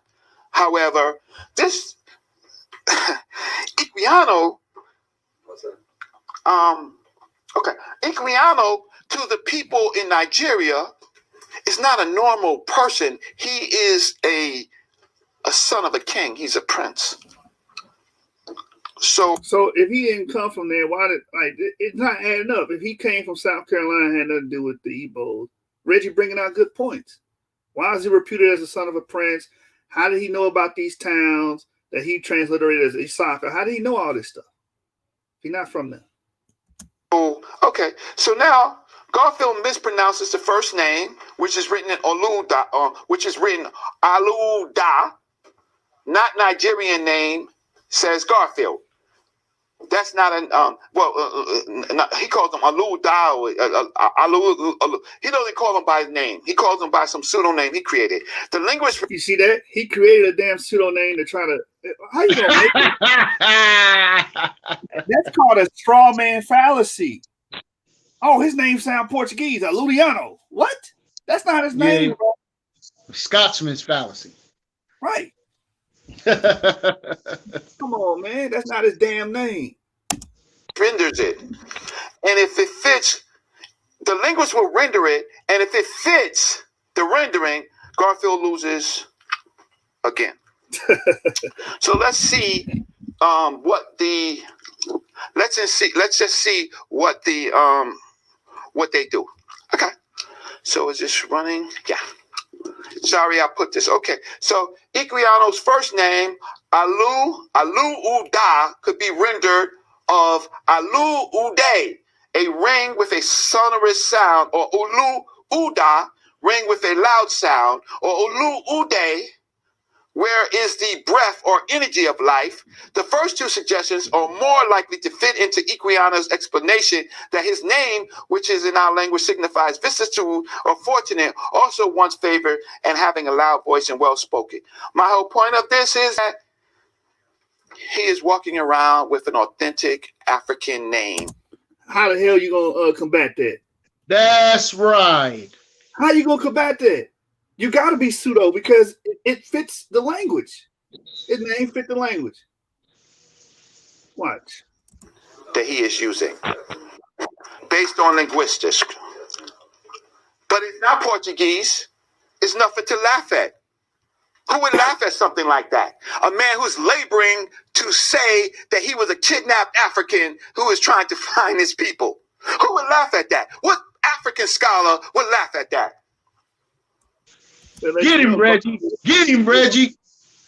Yeah, Garfield, you an Edomite, man. And the reason why I say that, you share the same DNA as us, but you might be our brother, but you against us, man.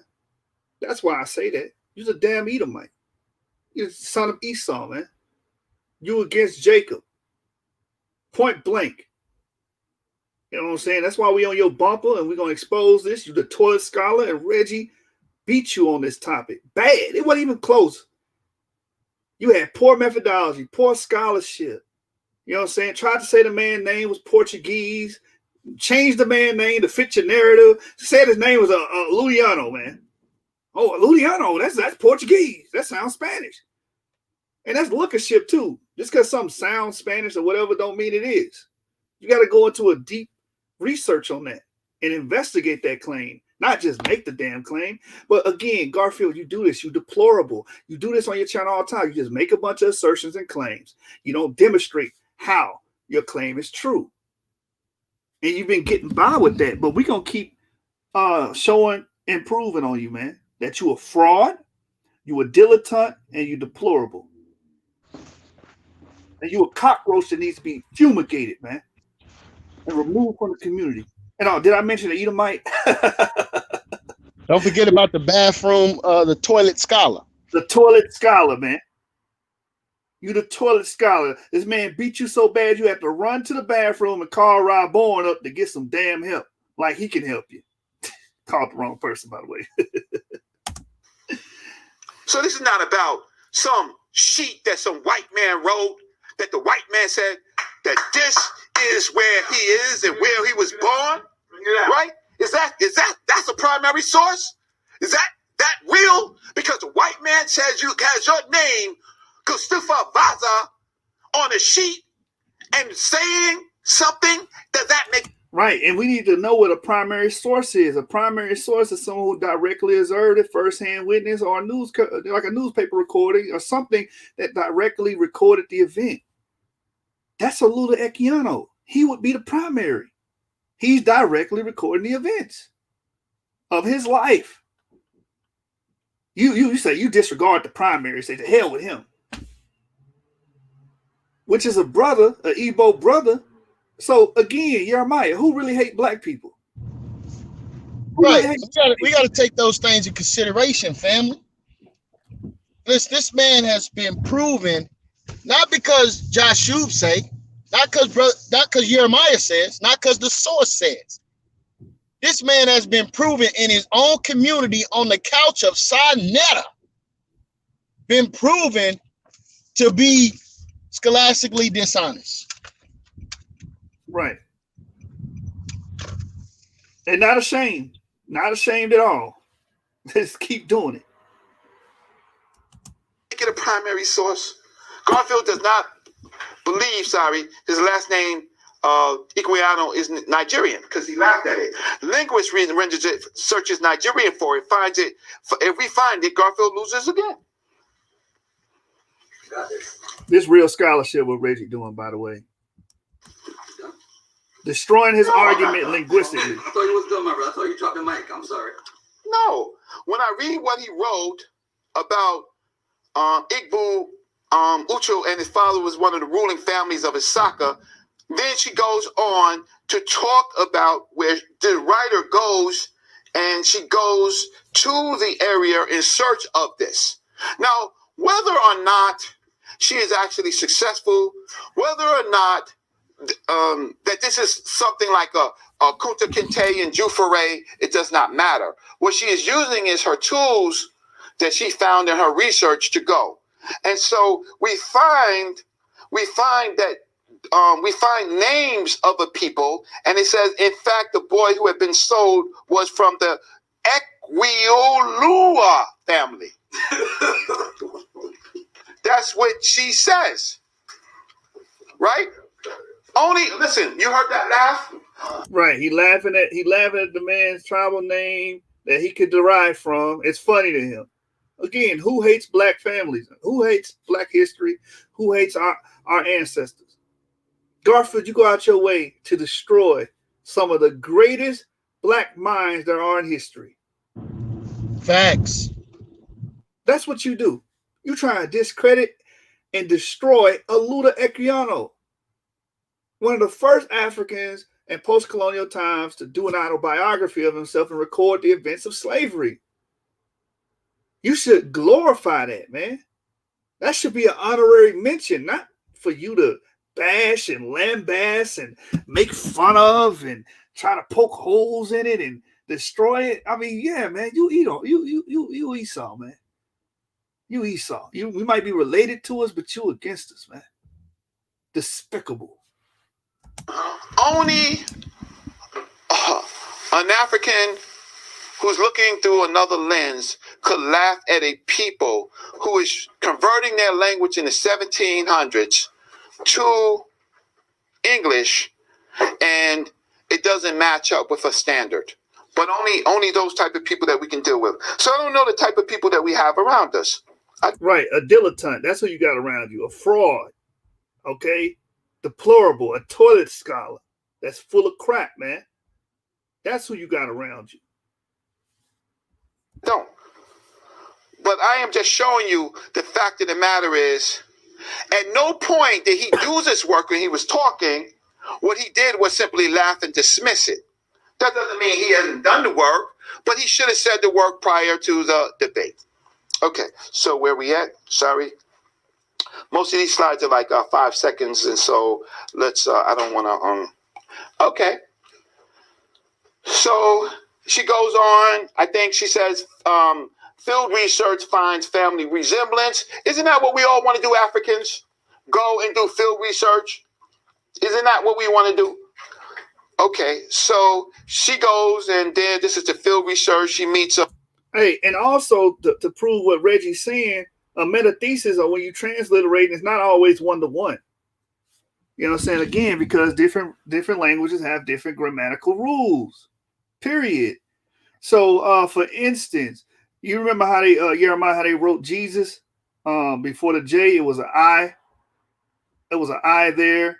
Zeus is another example. It would have been pronounced Deus, and so on and so forth. We can keep going and going and showing that in a different language, the name may sound completely different.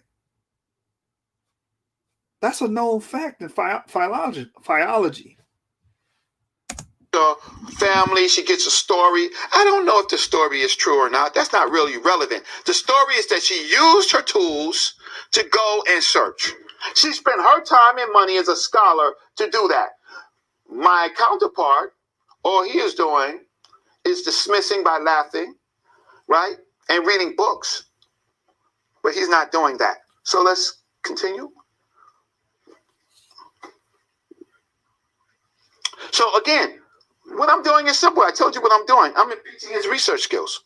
That's what I'm doing. Because if he's not said this, okay. So now, what are we at now? So now, okay. So she makes some more relationships with Ekwiolua, right? And she's making more. She's just doing more primary research, so I can get out of this and keep it going, because you can read her journal for yourself. You can read her article. I'm gonna read it right here. It says at the bottom, at that stage, I had no doubt that I was standing on the ground that Aluda Equiano had tried 200 years ago as a young boy full of prospects before the slave raider struck, or so had he thought. So it's clear. For yourself. I want to go to the next minute marker. Because remember, we open up showing and disproving that they try to make an assertion about me that I'm making up sources. Now watch this. Watch what Reggie say about Garfield and his faulty scholarship. You know what I'm saying? Shout out to D-Red, pointing that out. Faulty scholarship, faulty methodology comes to faulty conclusions. Now watch this. Okay, so let's just continue. I think I have some more of him talking and some more that I will impeach. Okay, so what does this say?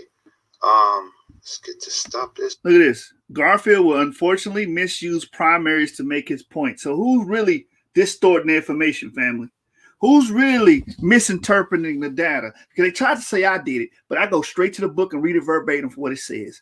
This nigga just pull it out his ass and make these bold assertions with no real model, no real evidence to support those assertions. See that? Garfield will unfortunately misuse primaries to make his point. Reggie is pointing this out, man. He's the fraud. He's the fake. He give you microwave scholarship because that's all he can give. He's a surface dweller. He belongs in the kiddie pool. We go into the deeper sections of the pool and swim where the sharks at. He can't do that. He can't come out there. He can't hang with us. He can't preside with us because he's pseudo. That's why he relies on fallacious argument. That's why he got to use ad homs against one of the greatest Africans to ever live. You know what I'm saying? The man made the autobiography in post-colonial times, amazing feat, and this man wants to strip that from him, all because his hatred for Hebrew Israelites. All because he don't like the idea of black people claiming Israelite lineages.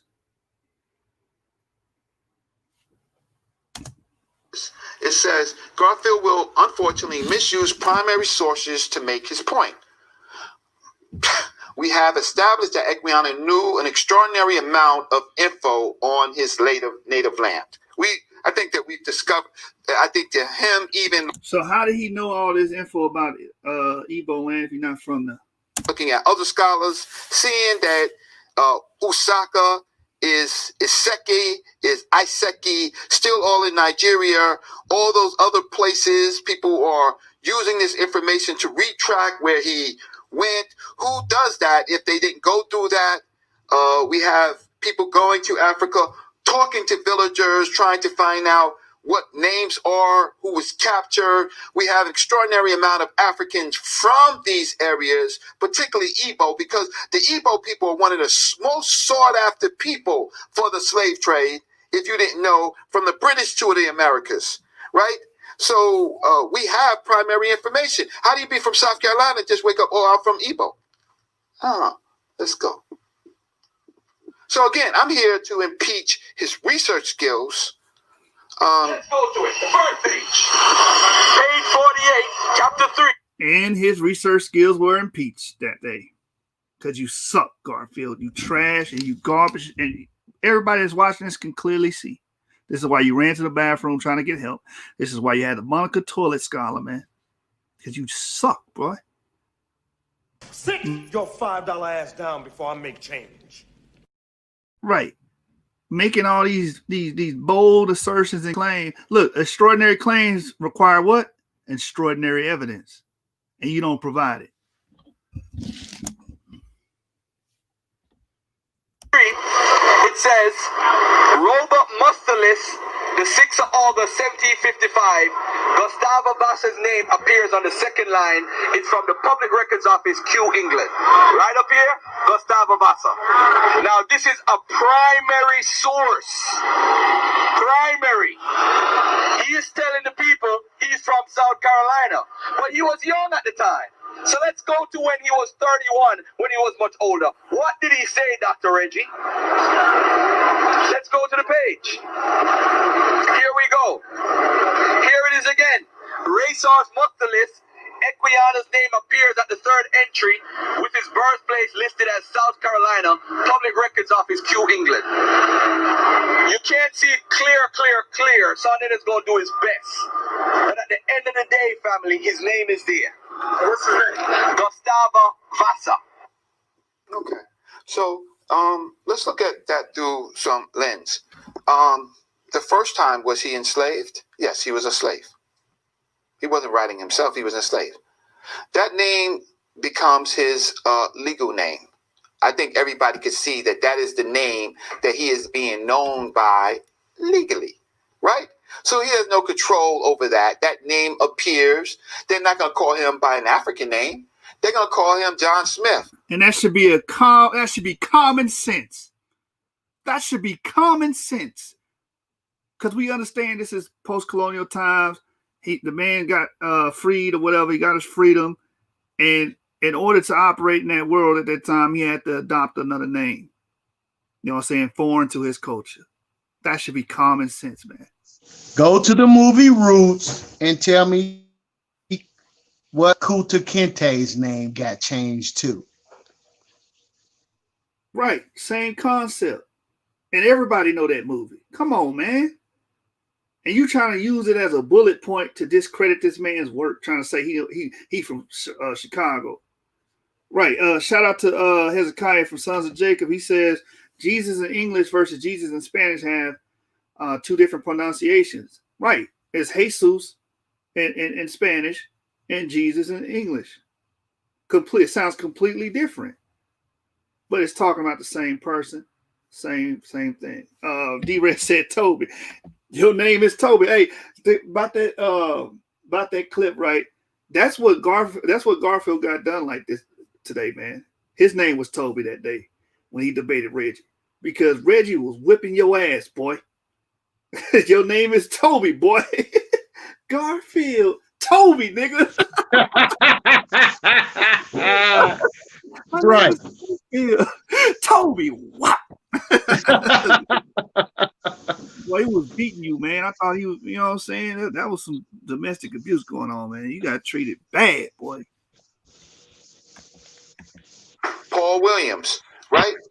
Michael Walker. They're going to call you whatever they want. He's not in control of that. What makes that a primary document except for, and the other part of it is interesting, is that for Equiano, he needs these documents because he wants to be, he's trying to be redeemed. It's called redemption. He is trying to get out of slavery. So South Carolina, when we say South Carolina at this time, we're not talking about the American colonies, I hope. I mean, we're talking about the British colonies. He's establishing a point. Garfield being disrespectful to this man's heritage. Exactly. What no one has done is shown him being born in South Carolina by other sources.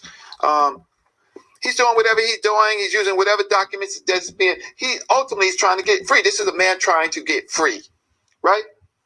Garfield has yet to even attempt to collaborate that when he was born, who his parents were.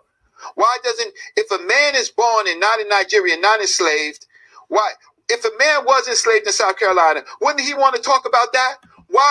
Exactly. And then this, what Reggie is pointing out is a lot of you brothers that will argue the negative, you never prove the negative. You think all you got to say is, well, he not this. No, you have to substantiate these claims. Since he's from Carolina, now you have to produce that he is from Carolina, where his family at, where he's from. You got to start producing all of that. You can't just say no.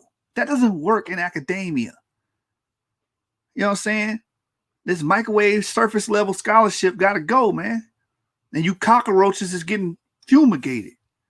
Now, I wanted to back up that thing about the slaves picking names after they were freed, right? I'm going to show you something. Let me show you something. Let me stop sharing that tab. Right. Garfield, explain to us why your name is Garfield. Is that an African name? I'm curious. It's probably a Greek, a German name or something, man, or from Scott. It's probably some kind of European name, man. But exactly, that cuts his own point. But I want to show y'all something about the names of slaves, right? Them getting English names, right? So look at my screen. And I brought this out to him in our debate. Look. So let me read this. This is from the tabletmag.com. The article is The Black Coheens by Rich Cohen. It says, you suspect in no small part of the modern community of Black Coheens descended from the slaves of Mordecai and David Cohen, but you'll mostly be wrong. The Charleston Coheens owned at most 30 slaves. According to Ellie Faber of John Jay College, the Jews of that city as of 1790 altogether owned 93 slaves, not nearly enough to give birth to the current population. What's more contrary to the myth is most free slaves did not take the names of their former owners. Most chose new names after emancipation, which is probably why so many Black families are called Washington and Jefferson. You know what I'm saying? So a lot of these free slaves were choosing their names to go by. Why? Because they had to operate in a world where maybe their old language, or they either lost their names, or they're in a world where they, to operate businesses and stuff of that nature, you need to have a name that fits that culture. You understand? Like the Chinese, when they come over here, they don't go out by their Chinese names, Shu and stuff like that. They get English names, Jack Smith and stuff like that, and stuff of that nature to operate in this culture. That's all that was going on. I don't know how you make such a grand claim that he's fake and he's making this story up off of that. That's poor scholarship. So let's get back to the clips, man, because Reggie was giving him that work. Man. Let me pull that clip back up so you guys can see how Reggie pretty much decimated this man. Why would he create a lie and take out his whole family? Right, his real family. Was his father Gustavo Vasa? No, he was given that name. Why are you saying that this African man is going to lie about his mother, his father, his sister, everybody that he believes is people, just to write a book? That's an extraordinary thing to do, disrespectful to do to an African man, right? So he puts the age is 12 on one of the documents. It's highly unlikely that a British colonist slave would know that he was in the British colony of South Carolina, right? That's more. Think about it. He's speaking. He's thinking at this time in an African language. He's learning English, but he would remember that he's in South Carolina. No, he didn't write it. It was written. White people can write whatever they want to write for their particular purposes. Maybe the documents was in South Carolina. Maybe it could have been a number of different reasons for that. But this man is very young, and he's not talking about the white people are talking about. This document is talking about South Carolina. He's not talking about South Carolina. South Carolina is not something that he is talking about largely in this book. He's going to many places. He's on ships. He goes to the Arctic. He's fighting polar bears. He's doing some incredible things. Right. He's in wars, in the Spanish War. He's his ship is being. There's a number of things that he can recollect. South Carolina is not something that he's majorly recollecting. Okay, so maybe he made South Carolina. Hey, shout out Elder Uriah. Hey, but I'm gonna give him his props, man. That may be true, but I'm gonna give him his props. Today he shined. You know, on that day against Garfield, man, he really exposed Garfield's poor scholarship and showed him that he had no right to discredit Equiano. You know what I'm saying? He did his thing. Yeah, man, we gotta we always gonna side with right, man. You know what I mean? We gotta side with right. And he did an excellent job on this presentation. Oh yeah, man. Garfield didn't stand a chance. Up, right? Or it was to give him rights. He used it. He used it later, right? As a British colonial slave to have more rights than a captured African. I don't know. I don't think that's relevant to this argument that he is. All Garfield is trying to do is to discredit the man only because the man simply said again that there are Hebrew similarities to his people. You see that? That's the whole point. Facts. Garfield wouldn't have investigated and said this if it didn't say that. That's the problem he has, because the book says that the Igbo culture is similar to the Jewish culture or the Hebrew culture. And now you having a conniption behind that. Oh, now I got to destroy this man's character. Now I got to say that he lied. I got to say that he's a British colonial slave and lived in South Carolina. I got to discredit this man. I got to say a white man did it. I got to do all this. What do we call that? We call that pseudo. We call that lying. We call that disingenuous. Filibustering. All of it. Dilettante. Again, this brother's a dilettante, man. A person who cultivates an interest such as the arts without real commitment or knowledge. You don't care about the information. You just want your claim out there. And let me say this too real quick, Joshua. You can't have no sympathy for Garfield in this. You know why? Because, again, he's been antagonizing the Hebrew Israelite community for 5 years. And nobody is up doing videos about Garfield for what? What information that he's brought forth that brothers need to dissect? Let's just be honest here. And then this man is one of the most disrespectful men on social media, man. How can you have sympathy for somebody like this? As far as I'm concerned, the man's getting what he deserves. Right.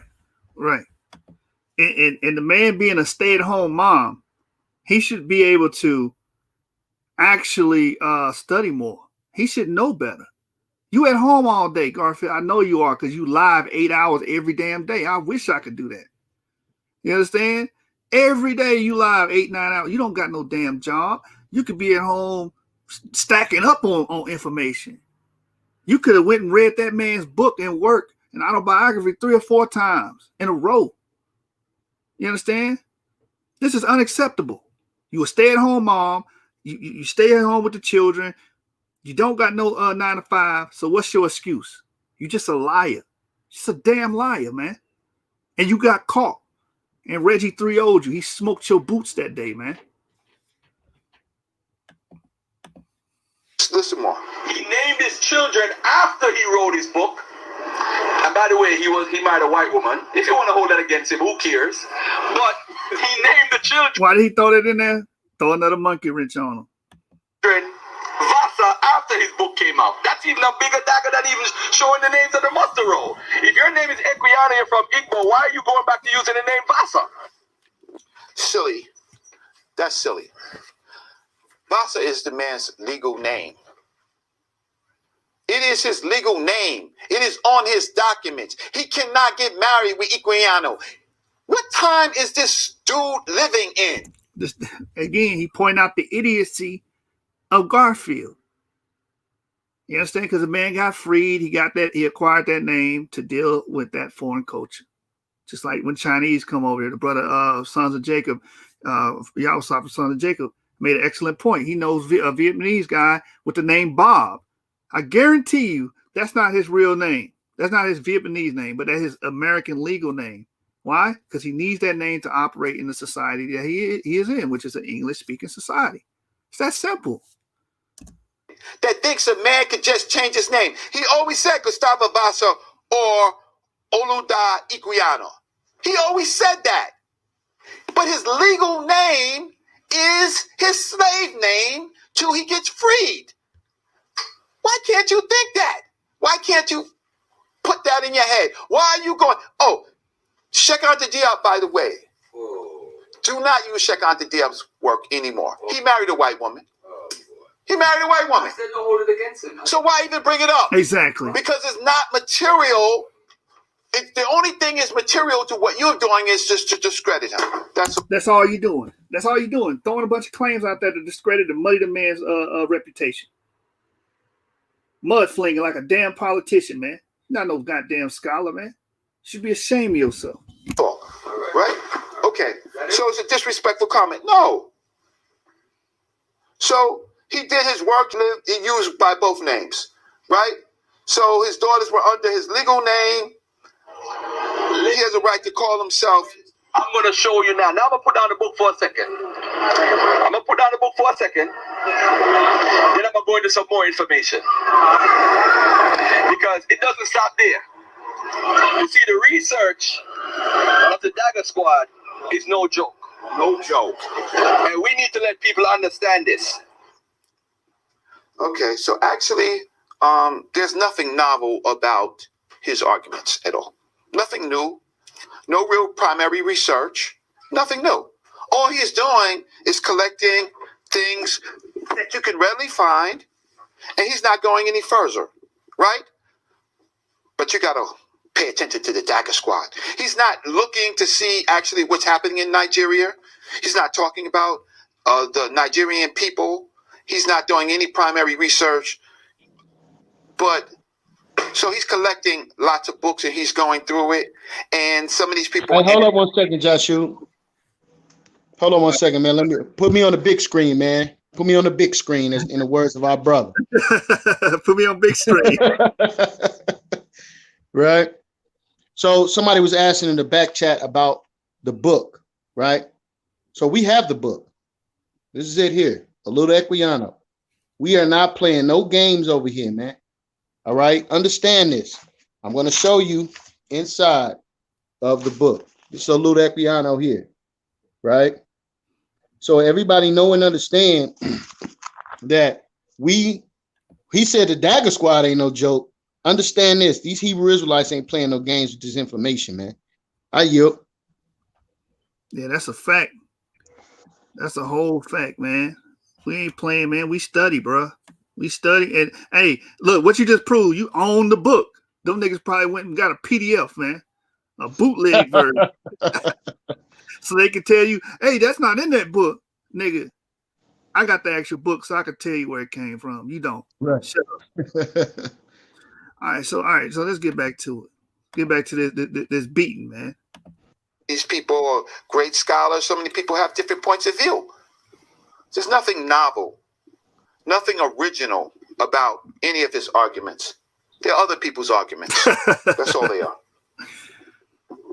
Hey, just like Black Lion Supreme, I was speaking with a brother. You remember James had a debate with Black Lion Supreme over there on Dagger Squad? Yeah. The brother revealed to me, I spoke to him today, that Black Lion Supreme, you do the same thing Garfield do. You go and copy and paste other people's arguments online. Go to William Carrier's work and just take his whole argument. I'm not saying like quote some of his work and then make an argument there. He go and take the whole man argument and then use that in a debate. Right. That's what Garfield does. You niggas are the same. Y'all all trash niggas, man. All of y'all. Y'all trash niggas. The hell out of here. Because you know why I'm doing this? Because I'm protecting switch. Huh? So, what do you mean switch? Switch. Hey, it's Ryan Reynolds. I've recently learned that Big Wireless spends. I don't care about Ryan Reynolds. Hey man, we gotta go on and pay for that YouTube, man, so we can start getting the commercials, man. Yeah. So okay. Yeah. So thank you. People understand this. Okay, so actually, again, nothing novel about his arguments. They're not new, right? Equiano's Igbo-Nigerian connection claim has not been, right? taken out. First, we must know that Equiano became a Christian. He became a Christian, so that means he knows things about he knows things about the Christian faith now. So he's a scholar. He's okay.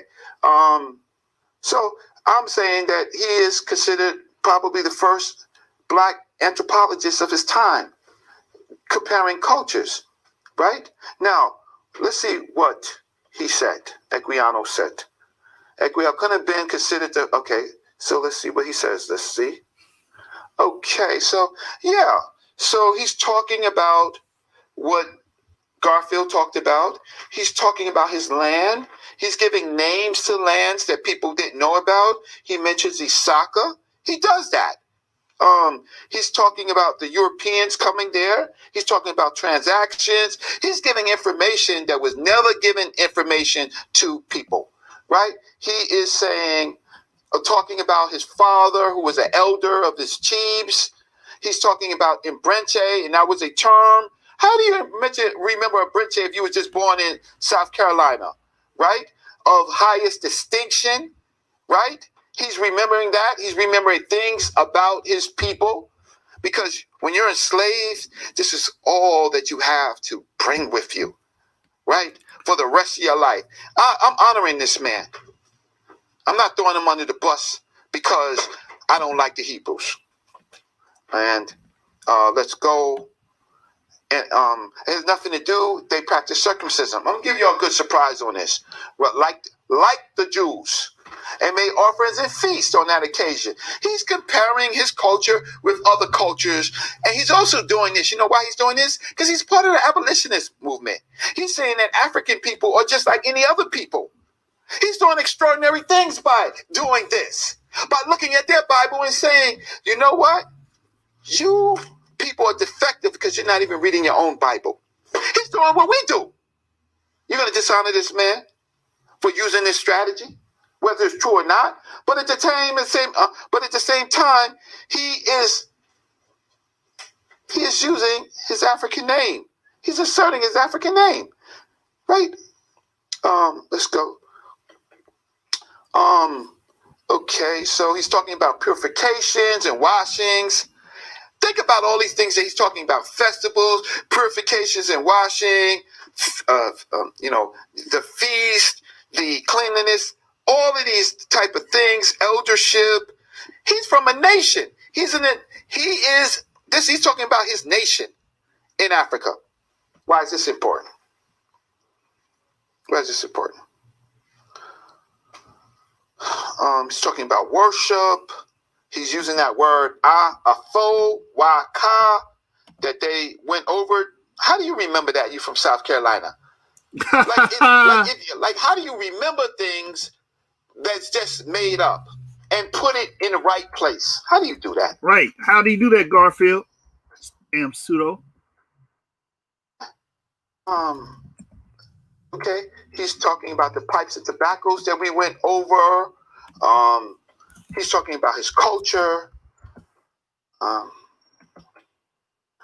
Such is the imperfect sketch my memory has furnished me with of the manners and customs of a people among whom I first drew my breath. I'm an African. Like, I could put myself in these words. These are John Henry Clark words. He could bring you back and say that such an imperfect sketch my memory has furnished me with of the manners and customs of a people among whom I first drew my breath.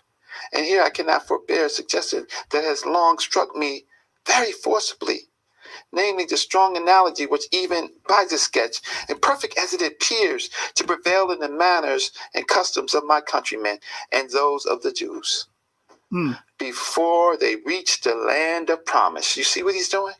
And particularly the patriarchs, while they were yet in the pastoral state which is described in Genesis, an analogy which alone would induce me to think that one people came from the other. 3 more minutes will be a half an hour. Okay. All right. That the people were sprung. This is the big thing. This is what he says, that one people has sprung from the other. Another. And yet, so that this is what drew the contention. This is why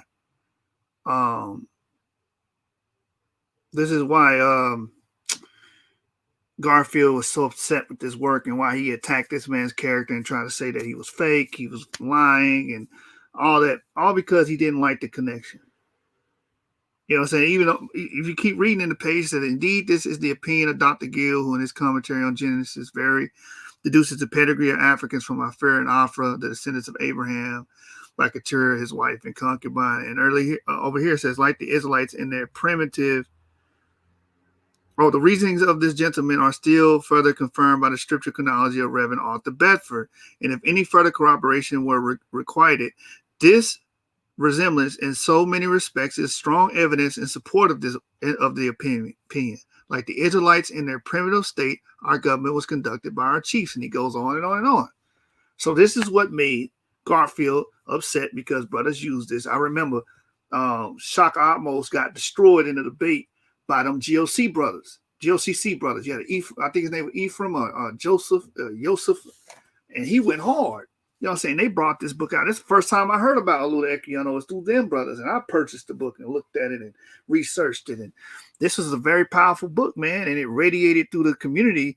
And when a lot of Hebrews got their hands on it, that's when Garfield got mad and upset about it, because it was a clear connection. And what do pseudos do? Pseudos hate information that contradict their points. You understand? So I want to read something from Tudor Parfit's work to corroborate what's being said right now, because Garfield would even try to use Tudor Parfit to try to discount and discredit Oluda Equiano, but I don't get that from Tudor Parfit's work to let me know that you don't really be reading this stuff. But anyway, let me pull this up from Tudor Parfit's work. Let me stop that, share another screen, and read from Parfit. You can see I own that book as well. All right, so when I get to this page here, 6566, the Black Jews in Africa and the Americas. I'm going to read this part. So I might read, let's see. The black racialized counter theologies created new theories about the lost tribes of novel justifications of demonstrating how blacks descended from them. One major proof lay in the fact that there were thought to be black Jews in Africa who had arrived there from Israel in ancient times. The travel and missionary literature that supported this idea was available on the American side of the Atlantic as it was in Europe, and some educated whites knew about it.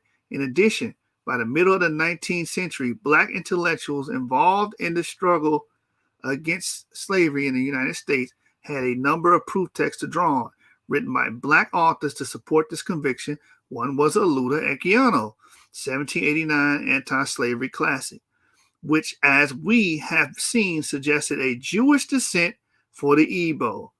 That's what Tudor Parfit's work says. So don't let these people say, well, Tudor Parfit doesn't. No, bruh. Tell him to read it out of the damn book. Don't let Garfield blurt out claims. Make that nigga source up. Make him read the words directly from the damn book, man. So another was a textbook of the origin and history of the colored people, 1841. Thanks. The important and scholarly book written by the former slave, Charles Pennington. And this is the first book written over here on the American side by a former slave, Charles Pennington. He lived from 1807 to 1870, which mentioned in passing that there were black Jews on the coast of Africa who had originally came from Judea. Pennington mentioned the existence of these black Jews in such a matter-of-fact way without bothering to give any references to his assertion, whichever elsewhere he did throughout his book. That can only be assumed that the presence of black Jews in Africa, presumably on the West Coast, was an accepted fact in the black abolitionist milieu in which he moved. Come on, man. This is why this dude mad. Because we can go into the annals of history and give strong evidences and arguments for our claims. That's why he don't like Equiano. He don't like it because of that. It has nothing to do with him finding some information saying otherwise. He came up with this conclusion and this argument because he hates the fact that his book records traits and customs that can be compared to Jews, Israelites. That's why. All right, so let me get back to the video. I think I want to go back to the 29-minute mark in my notes.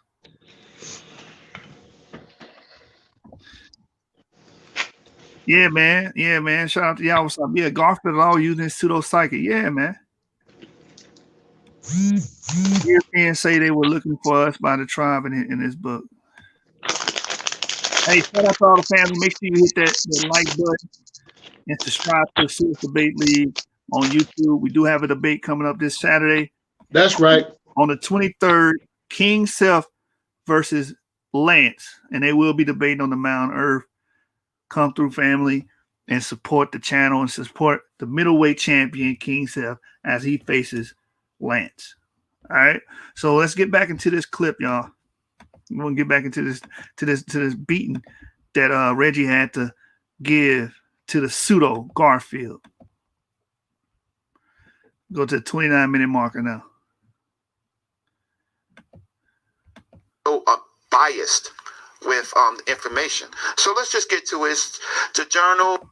Professor Scobie was my professor. I went with Dr. Jeffries and the rest of the Sons of Africa to his funeral. It was Professor Edward Scobie that named us the Sons of Africa based on his great work. So I hope that answers his question. It had nothing to do with Bruce. But there are many Sons of Africa. Sons of Africa are people who take up the calling. The question is Garfield a son of Africa? Would he throw Equiano down just to get at his personal situation with the Hebrews? I don't know what the Hebrews and the Christians did to him to make him so upset, to be Right, exactly, bro. So let's just get to this. The Journal of Commonwealth Literature. Now these Africans are following Diop's research methods. Now Garfield is not. Garfield is looking for some hinge points, but I'm gonna teach you something. Okay? Go in, man.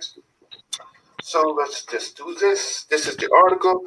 Okay, so it says Rihanna wrote his story at a time when West African languages had not yet been put into writing.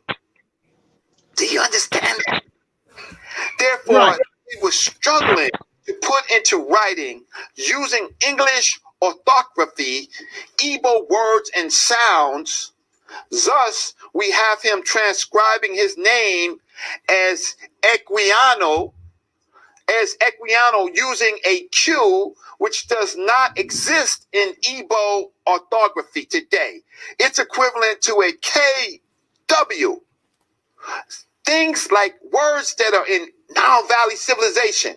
Even more strikingly is his use of the English E alphabet to transcribe the Igbo sound I. Thus we have Igbo rather than Ibo. Notice the reproduction of the English diphthong Ua or Au in Igbo, and Branchi rather than Igburuchi, and so on. So the reason why I'm showing you this is I'm showing you that the word that he uses, it sounds like a Portuguese name. The fact of the matter is he didn't take the bold step to see what it would have been in his native tongue. Because guess what? Olu Uda Iguaniano is speaking his native tongue and transcribing it into English. But someone poor research skills were not. Hey, did you hear what he said? Someone with poor research skills. Hold on, go back to that. Well, he's slicing and dicing this pseudo up, man. He's slicing and dicing Garfield up. No reproduction of the English diphthong Ua or Au in Igbo, and Branchi rather than Igburuchi, and so on. So the reason why I'm showing you this is I'm showing you that the word that he uses, it sounds like a Portuguese name. The fact of the matter is he didn't take the bold step to see what it would have been in his native tongue. Because guess what? Olu Uda Iguaniano is speaking his native tongue and transcribing it into English. But someone who's poor research skills would not do that. So inside this, the author said, prepared a table that reflects Equiano's dilemma in possible choices of alphabets in describing the sounds of his native tongue, some of which had no equivalent in the English language or orthography. The fact that some English alphabets such as A are used to describe more one or two different sounds, etc. So then Equiano labored hard to transcribe Igbo words into English. It was a very arduous task indeed, considering the age at which he must have ceased to interact with his indigenous language and the age which he wrote his autobiography. If we go through the list of Igbo words in the book, we find inconsistencies in his transcription. Sometimes he simply chooses the alphabet name if this conforms with the sound he wanted. So then what we have is, and this is what happens when you have an African out of Africa. And then you can hear Sonetta in the background saying that was a good source because he's explaining it. Right. Because you're trying to attack. This is a body bag, man. This is what you call a body bag right here. Yeah. This wasn't even close, man. This was ugly. This was yellow tape. This boy didn't even go in the ambulance. He didn't even go in the ambulance. They pronounced him dead at the site of the crime. Right. Red tape every damn well. Africa who doesn't think in the lens of an African.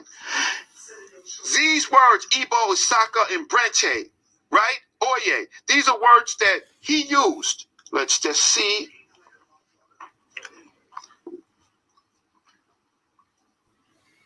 All right. Reggie whooped your ass enough. I want to get to this part. I'm gonna see if I can find it. When he read something that contradicted his own. This is one of the sources, right? Perhaps a more striking instance of this. If you've ever wondered how come on, man, good for just $15 a month, consider that we don't. That in the Jews, these people are scattered over the face of the whole earth. They have preferred themselves distinct from the rest of the world by their religion. Now watch this. At this point, he was trying to say that all the Jews was white and crackers, right? Watch what he reads. And this is one of the sources that Rob Bourne had sent him over. Because remember, he went to the bathroom. Before I close this out, we're going to go back to that scene. While we calling him the toilet scholar. That's going to be your name forever. Everybody hashtag Garfield toilet scholar. You know what I'm saying? But watch this. Watch what he reads. He has a habit of reading something that contradicts the hell out of him. And as they never intermarry with any but those of their own sect. So they have no mixture of blood in their veins that should differ from each other, and yet nothing is more true than that. The English Jew is white, the Portuguese is swarthy, the Armenian olive and the Arabian copper, in short, that there appear to be as many different species of Jews as there are countries in which they reside. The reason why I brought this up with the brother, with his information, is because those guys follow the Hamitic hypothesis. All right, hold on a second here. Let me see what this is right here. Dr. Mitchell.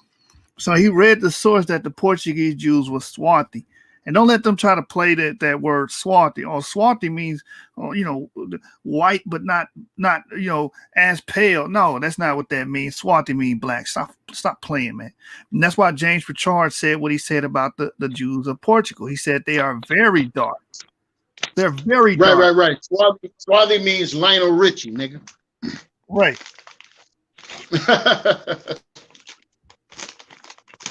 Here we go. Look at this. Look at how they think. As to the difference of color, this is from Equiano. Look at this.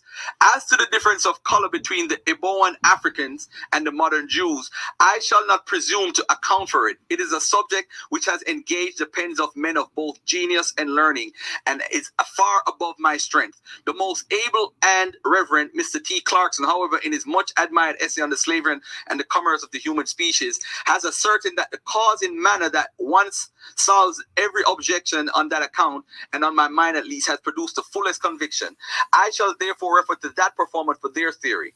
Contenting myself with extracting a fact as related by Dr. Mitchell, the Spaniards who have inhabited America under the torrid zone for any time or become as dark colored as our native Indians of Virginia, of which I myself have been a witness. There's also another incident of a Portuguese settlement at Mitombo, a river in Sierra Leone, where the inhabitants... Hold up, Joshua.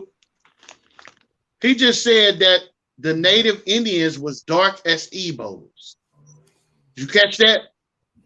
No. He said the Spaniards became as dark as the native Indians because you had real dark native Indians. They was calling native Indians Negroes too. You know what I'm saying? I know, that's my point. My point is showing that the natives, with some of these all black alikes out here, don't take in consideration. Yeah, that's true. You understand? That's true, but this also cuts him because he's saying what Garfield is reading this for. He's saying, how can white people be related to black people? You understand? That's why he's saying this. And Equiano at that time, he didn't understand how that was possible, but that's very possible. It's called phenotypic plasticity, meaning you can have a human that's able to produce a plethora of phenotypes, man. And we see that because, again, we related to Lyndon B. Johnson. Lyndon B. Johnson, E1B1B. We E1B1A. We look totally different. You know what I'm saying? He don't look like no quote-unquote sub-Saharan African. I got to put quote-unquote there. But he got the same genetics. You know what I'm saying? We descend from EM2. We both descend from the same common male ancestor. So, you know, that's proof that you can produce a variegation or a variety of phenotypes or looks and colors or whatnot for the layman out there. Also, right. Especially when you inserting new aspects of DNA into the gene pool. Right. I'm gonna share some. That's very easily done. But it also can be done. It also can be done with what you're saying. Two black parents can produce an offspring of different pheno. Right. Because that phenotype plasticity and plastic. Think of plastic. Plastic bends. You can mold it. You can shape it.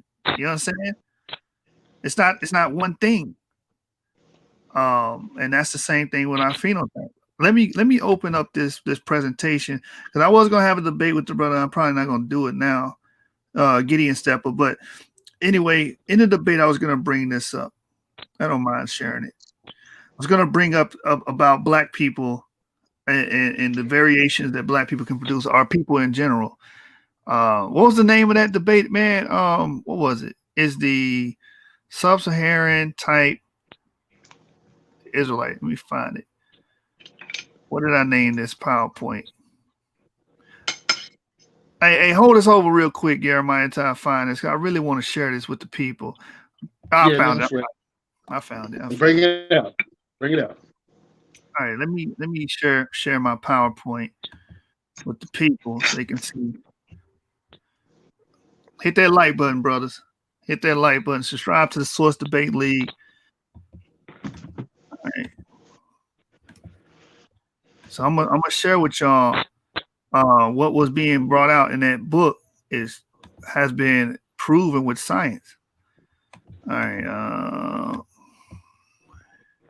Look, you cannot judge genealogy solely on phenotype. And that's what Garfield was doing. But, they saying they come from white people, or how do white people and black people are related to each other? Watch this.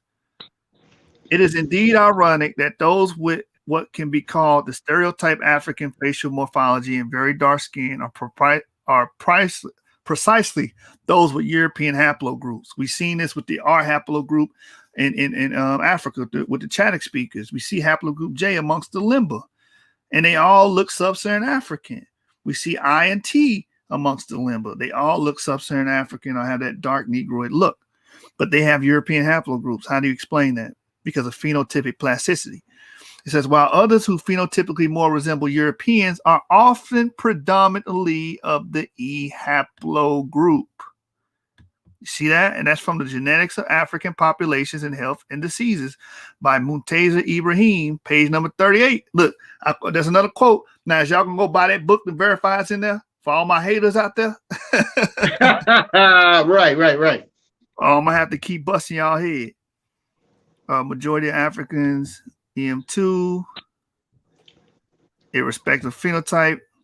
Now watch this. I got something in here for all these people that think you can't be related to people just because they look different. Watch this. Okay, so you got a white British man with an African haplotype. You see that?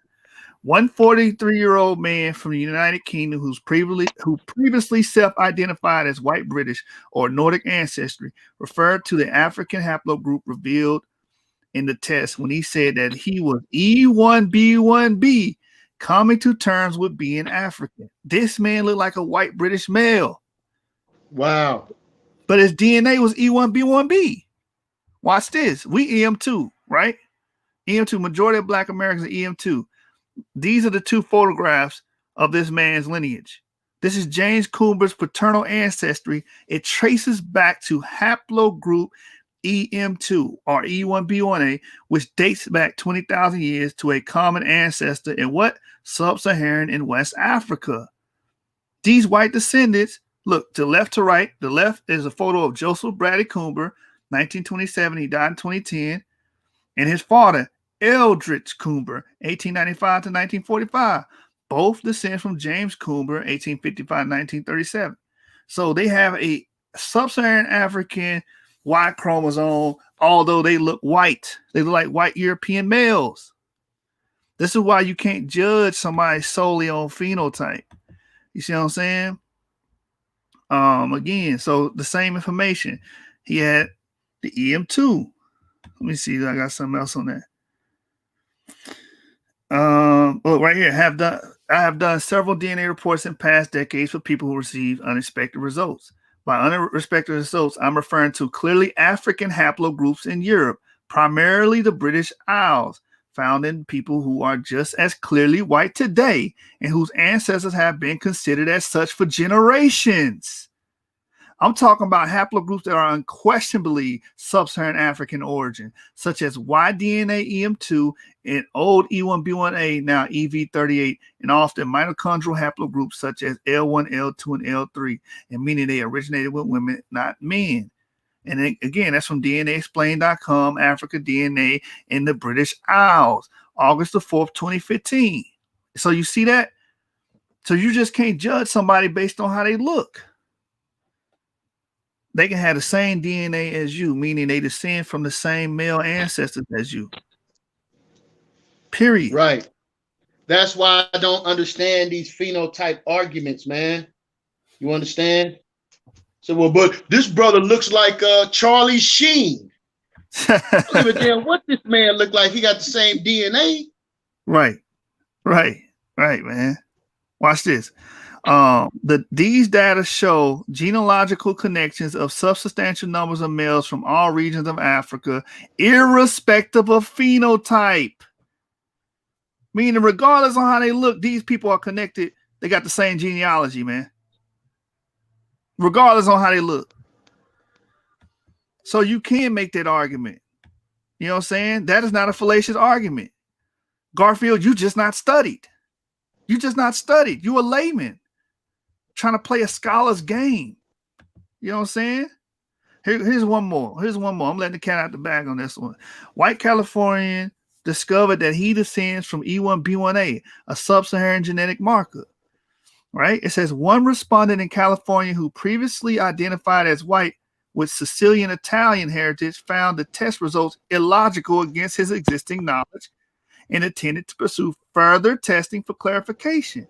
And here's the quotation: "Black, my results indicate that my haplogroup is E1B1A."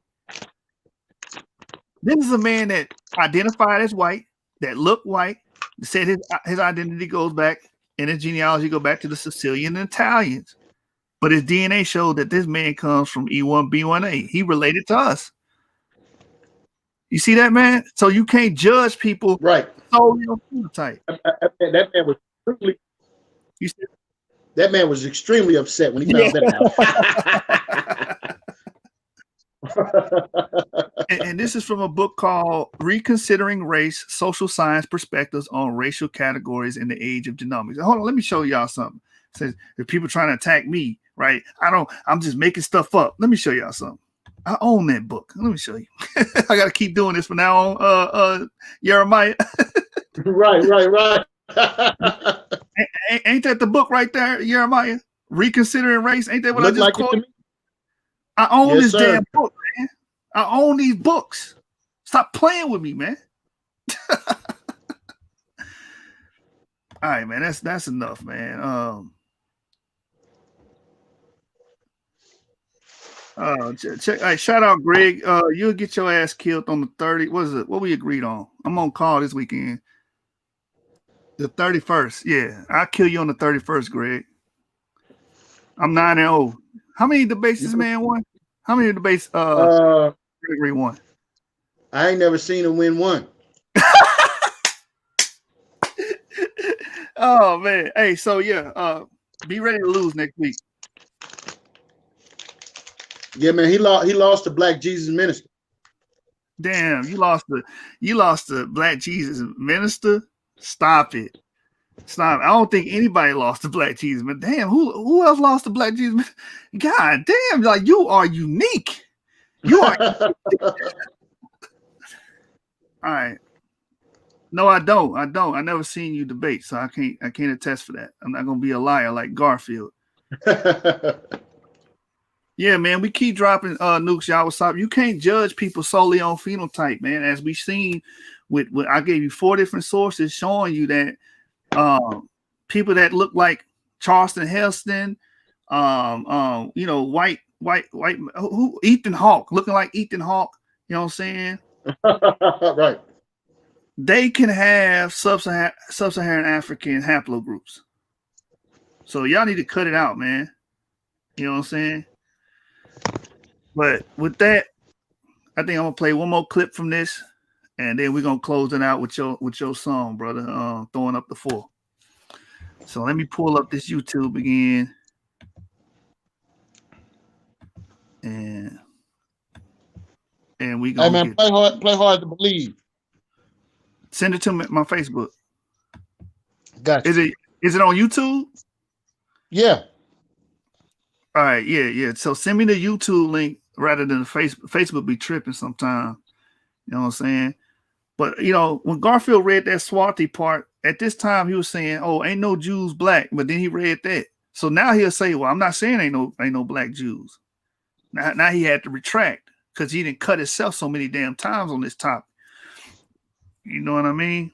So let me see.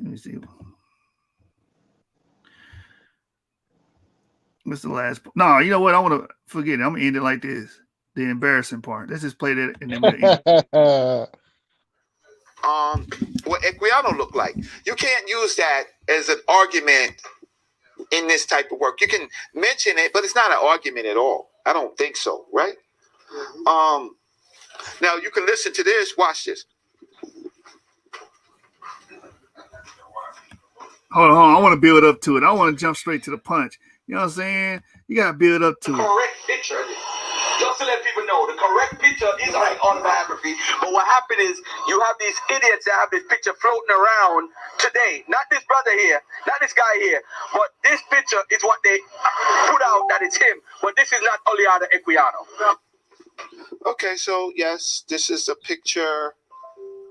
Like, this is the picture that's in his book. He's absolutely right there. But these are drawings of Equiano. Now, when they're paintings, they're drawings. You could go on 42nd Street and you could sit your family there and you may not get a true image of that person. Right, because there was no cameras at that time. There was no cameras. So that's why they don't have pictures of Nat Turner. Right. But these are all points to discredit. Right? We don't know if Nat Turner was light, dark, but I have a family member. Nat Turner is in my family. My uncle, Alfred, married Nat Turner's great-great-granddaughter, Ruby Turner. You can look that up. People are calling him, helping him out. Right? That's fine. People are calling him, helping him out. Like I said, Reggie was beating you so bad, man, you had to call Tyrone. You had to call on Tyrone. Call. So that's fine. So I guess for the camera, Garfield just went into the bathroom so that he can get. Well, information from Rob on. So no, that's his phone there. So I don't think that's true. So yes, so that's how it goes, right? Let's just go. But the fact of the matter is, we don't know what Nat Turner really looked like. We don't know what Equiano looked like. You can't use that as an argument in this type of work. You can mention it, but it's not an argument at all. I don't think so, right? Now you can listen to this. Watch this.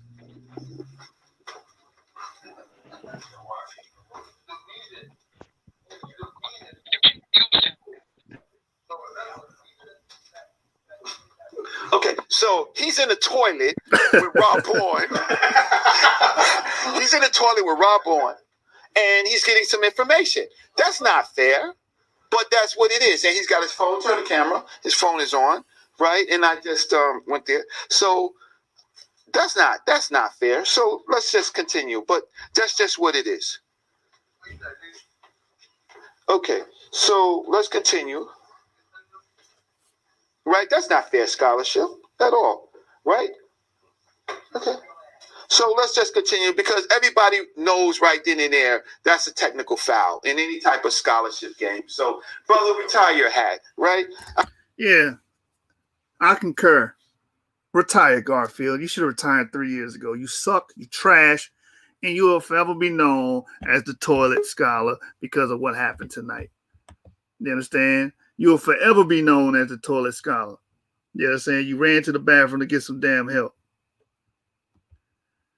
All right, let me go to the YouTube, play my brother's song. We're going to close it out. Close it out real quick.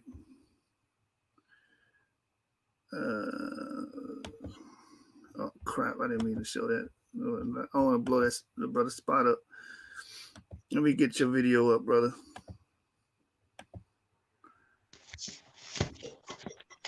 You sent it to my personal, right? Yeah, I see it. Yeah. I mean, any last words for this brother eulogy before I play this? Any comments you want to add?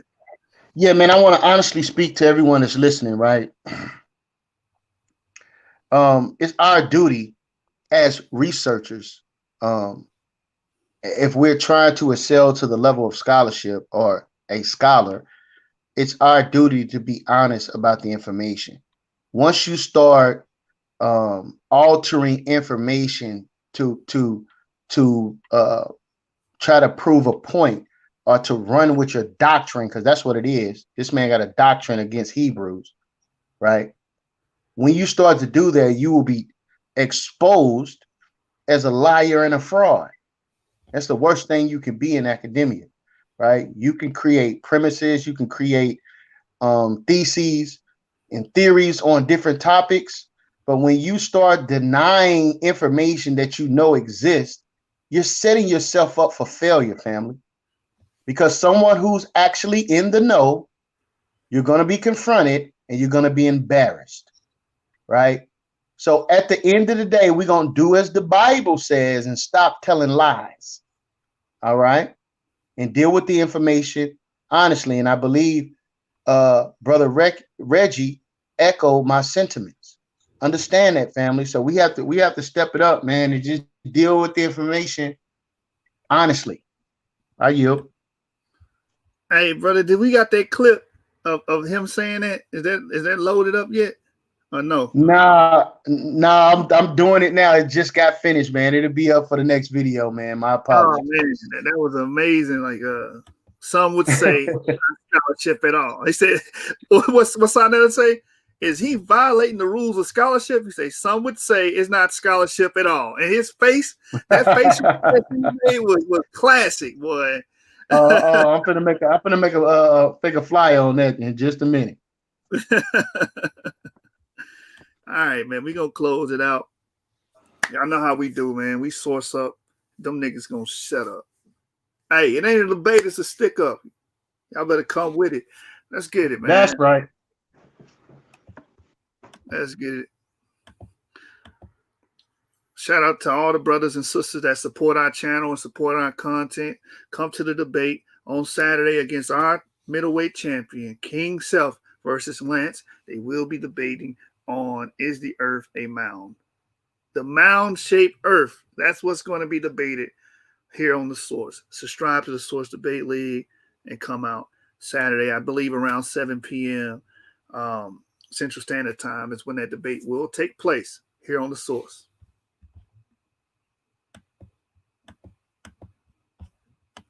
Yeah, that's a dumb argument. Yeah, bring that as an argument, Greg. That'd be retarded. Anyway, let's get it.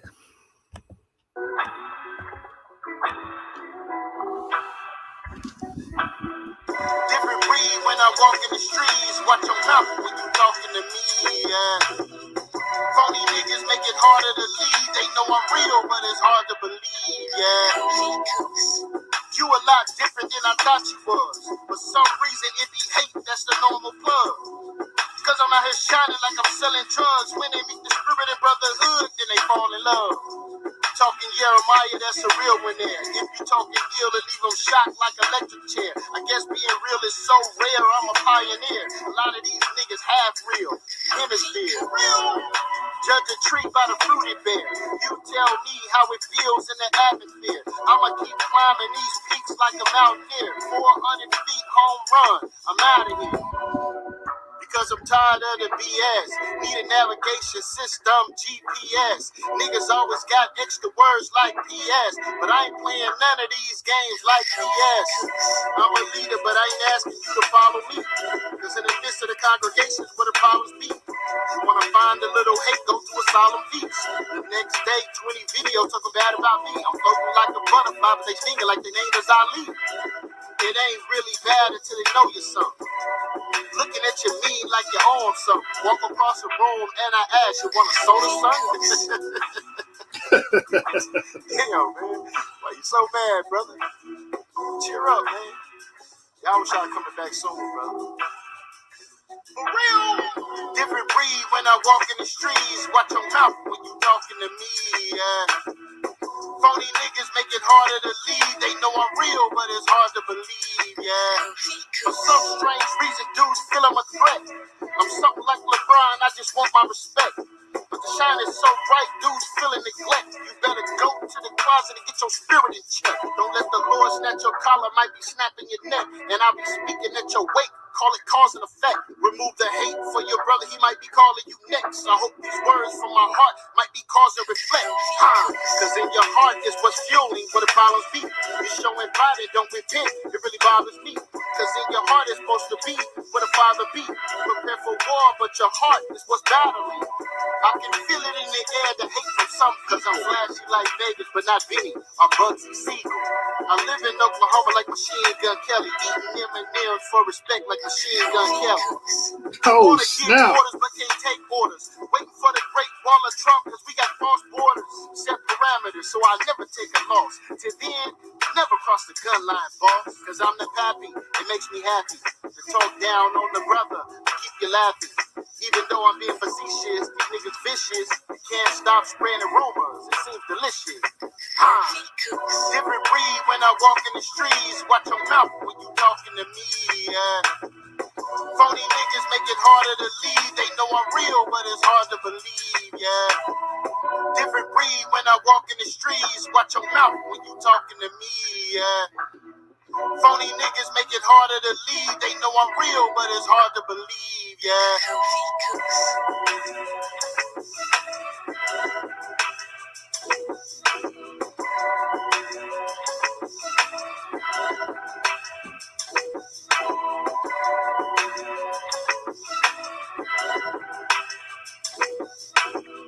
Oklahoma City University School of Law.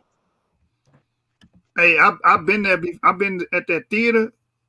Your camp set up at that theater right there. Yeah, I've been there before. We held camp out back when I was a part of an organization. You know what I'm saying? What was out there? You know I ain't gonna say their name. Right. Yeah. You caught that. You caught that. Machine Gun Kelly bar, huh? Yeah, that was hard. That was hard. Yeah, man. That was like a dope right there, man. Respect, man. Yeah, we're gonna play that one. We're gonna play a lot of y'all music, man. More music. you know, as we end the shows and everything. And y'all need to start shouting out clothes, services that brothers are doing, you know what I'm saying, and get it out there so the people can know that those services are available. But like, you know, brothers will be getting restaurants and stuff like that, and they don't got no marketing. Yeah. Nobody don't even know that, like, oh, my restaurant doing bad. Brother, nobody know your restaurant there. You know what I'm saying? So brother, right. How the hell we gonna support you when you know it exists? So, you know, brothers that got, you know, products they want, you know, or services they want to give to disseminate to Israel and bring it out there, hit us up, and you know what I'm saying, we'll put it on the airways. Yeah, hey Joshua, so I had played that song for a brother before the video came out. He said, what you talking about, man? Machine Gun Kelly's from Cleveland. I said, I'm talking about the man who he got his name from. He was like, oh. You know what I'm saying? Machine Gun Kelly went to trial here in Oklahoma City, man. A lot of people don't know that. You know what I'm saying? He moved here, and that's why I said I live in Oklahoma like Machine Gun Kelly. He moved here, and then he ended up kidnapping somebody. And then he got caught up in the kidnap and ended up going to trial here in Oklahoma City. Oh, okay. It's kind of like the 50 Cent story. The rapper 50 Cent got name from somebody else's name. Yeah, man. So yeah, man. But yeah, that was a good song, and that bar was hard. You know what I'm saying? We need to, you know, play more of your stuff, and like I said, people that you know, like you have your product, your clothing line. We need to shout it out more on, you know, during the show. Yashar Motor Focus. Yashar got his little, you know, he sells shirts, sweatsuits, all that. So we need to get that out there so the people can know, hey, if I want that product, or I want that shirt, I get them brothers up, send that bread, and get their product. You know what I'm saying? That's right, man. That's what we moving over. We trying to grow. With that, man, SUC in the building. We about to sign out. Show up Saturday for the middleweight champion, the real heretic. That's right. The real King heretic, you know what I'm saying? The real King Heretic, King Self is gonna be putting in that work Saturday versus Lance on the Mount Earth. Y'all come through. SUC in the building. We out. 7 gang.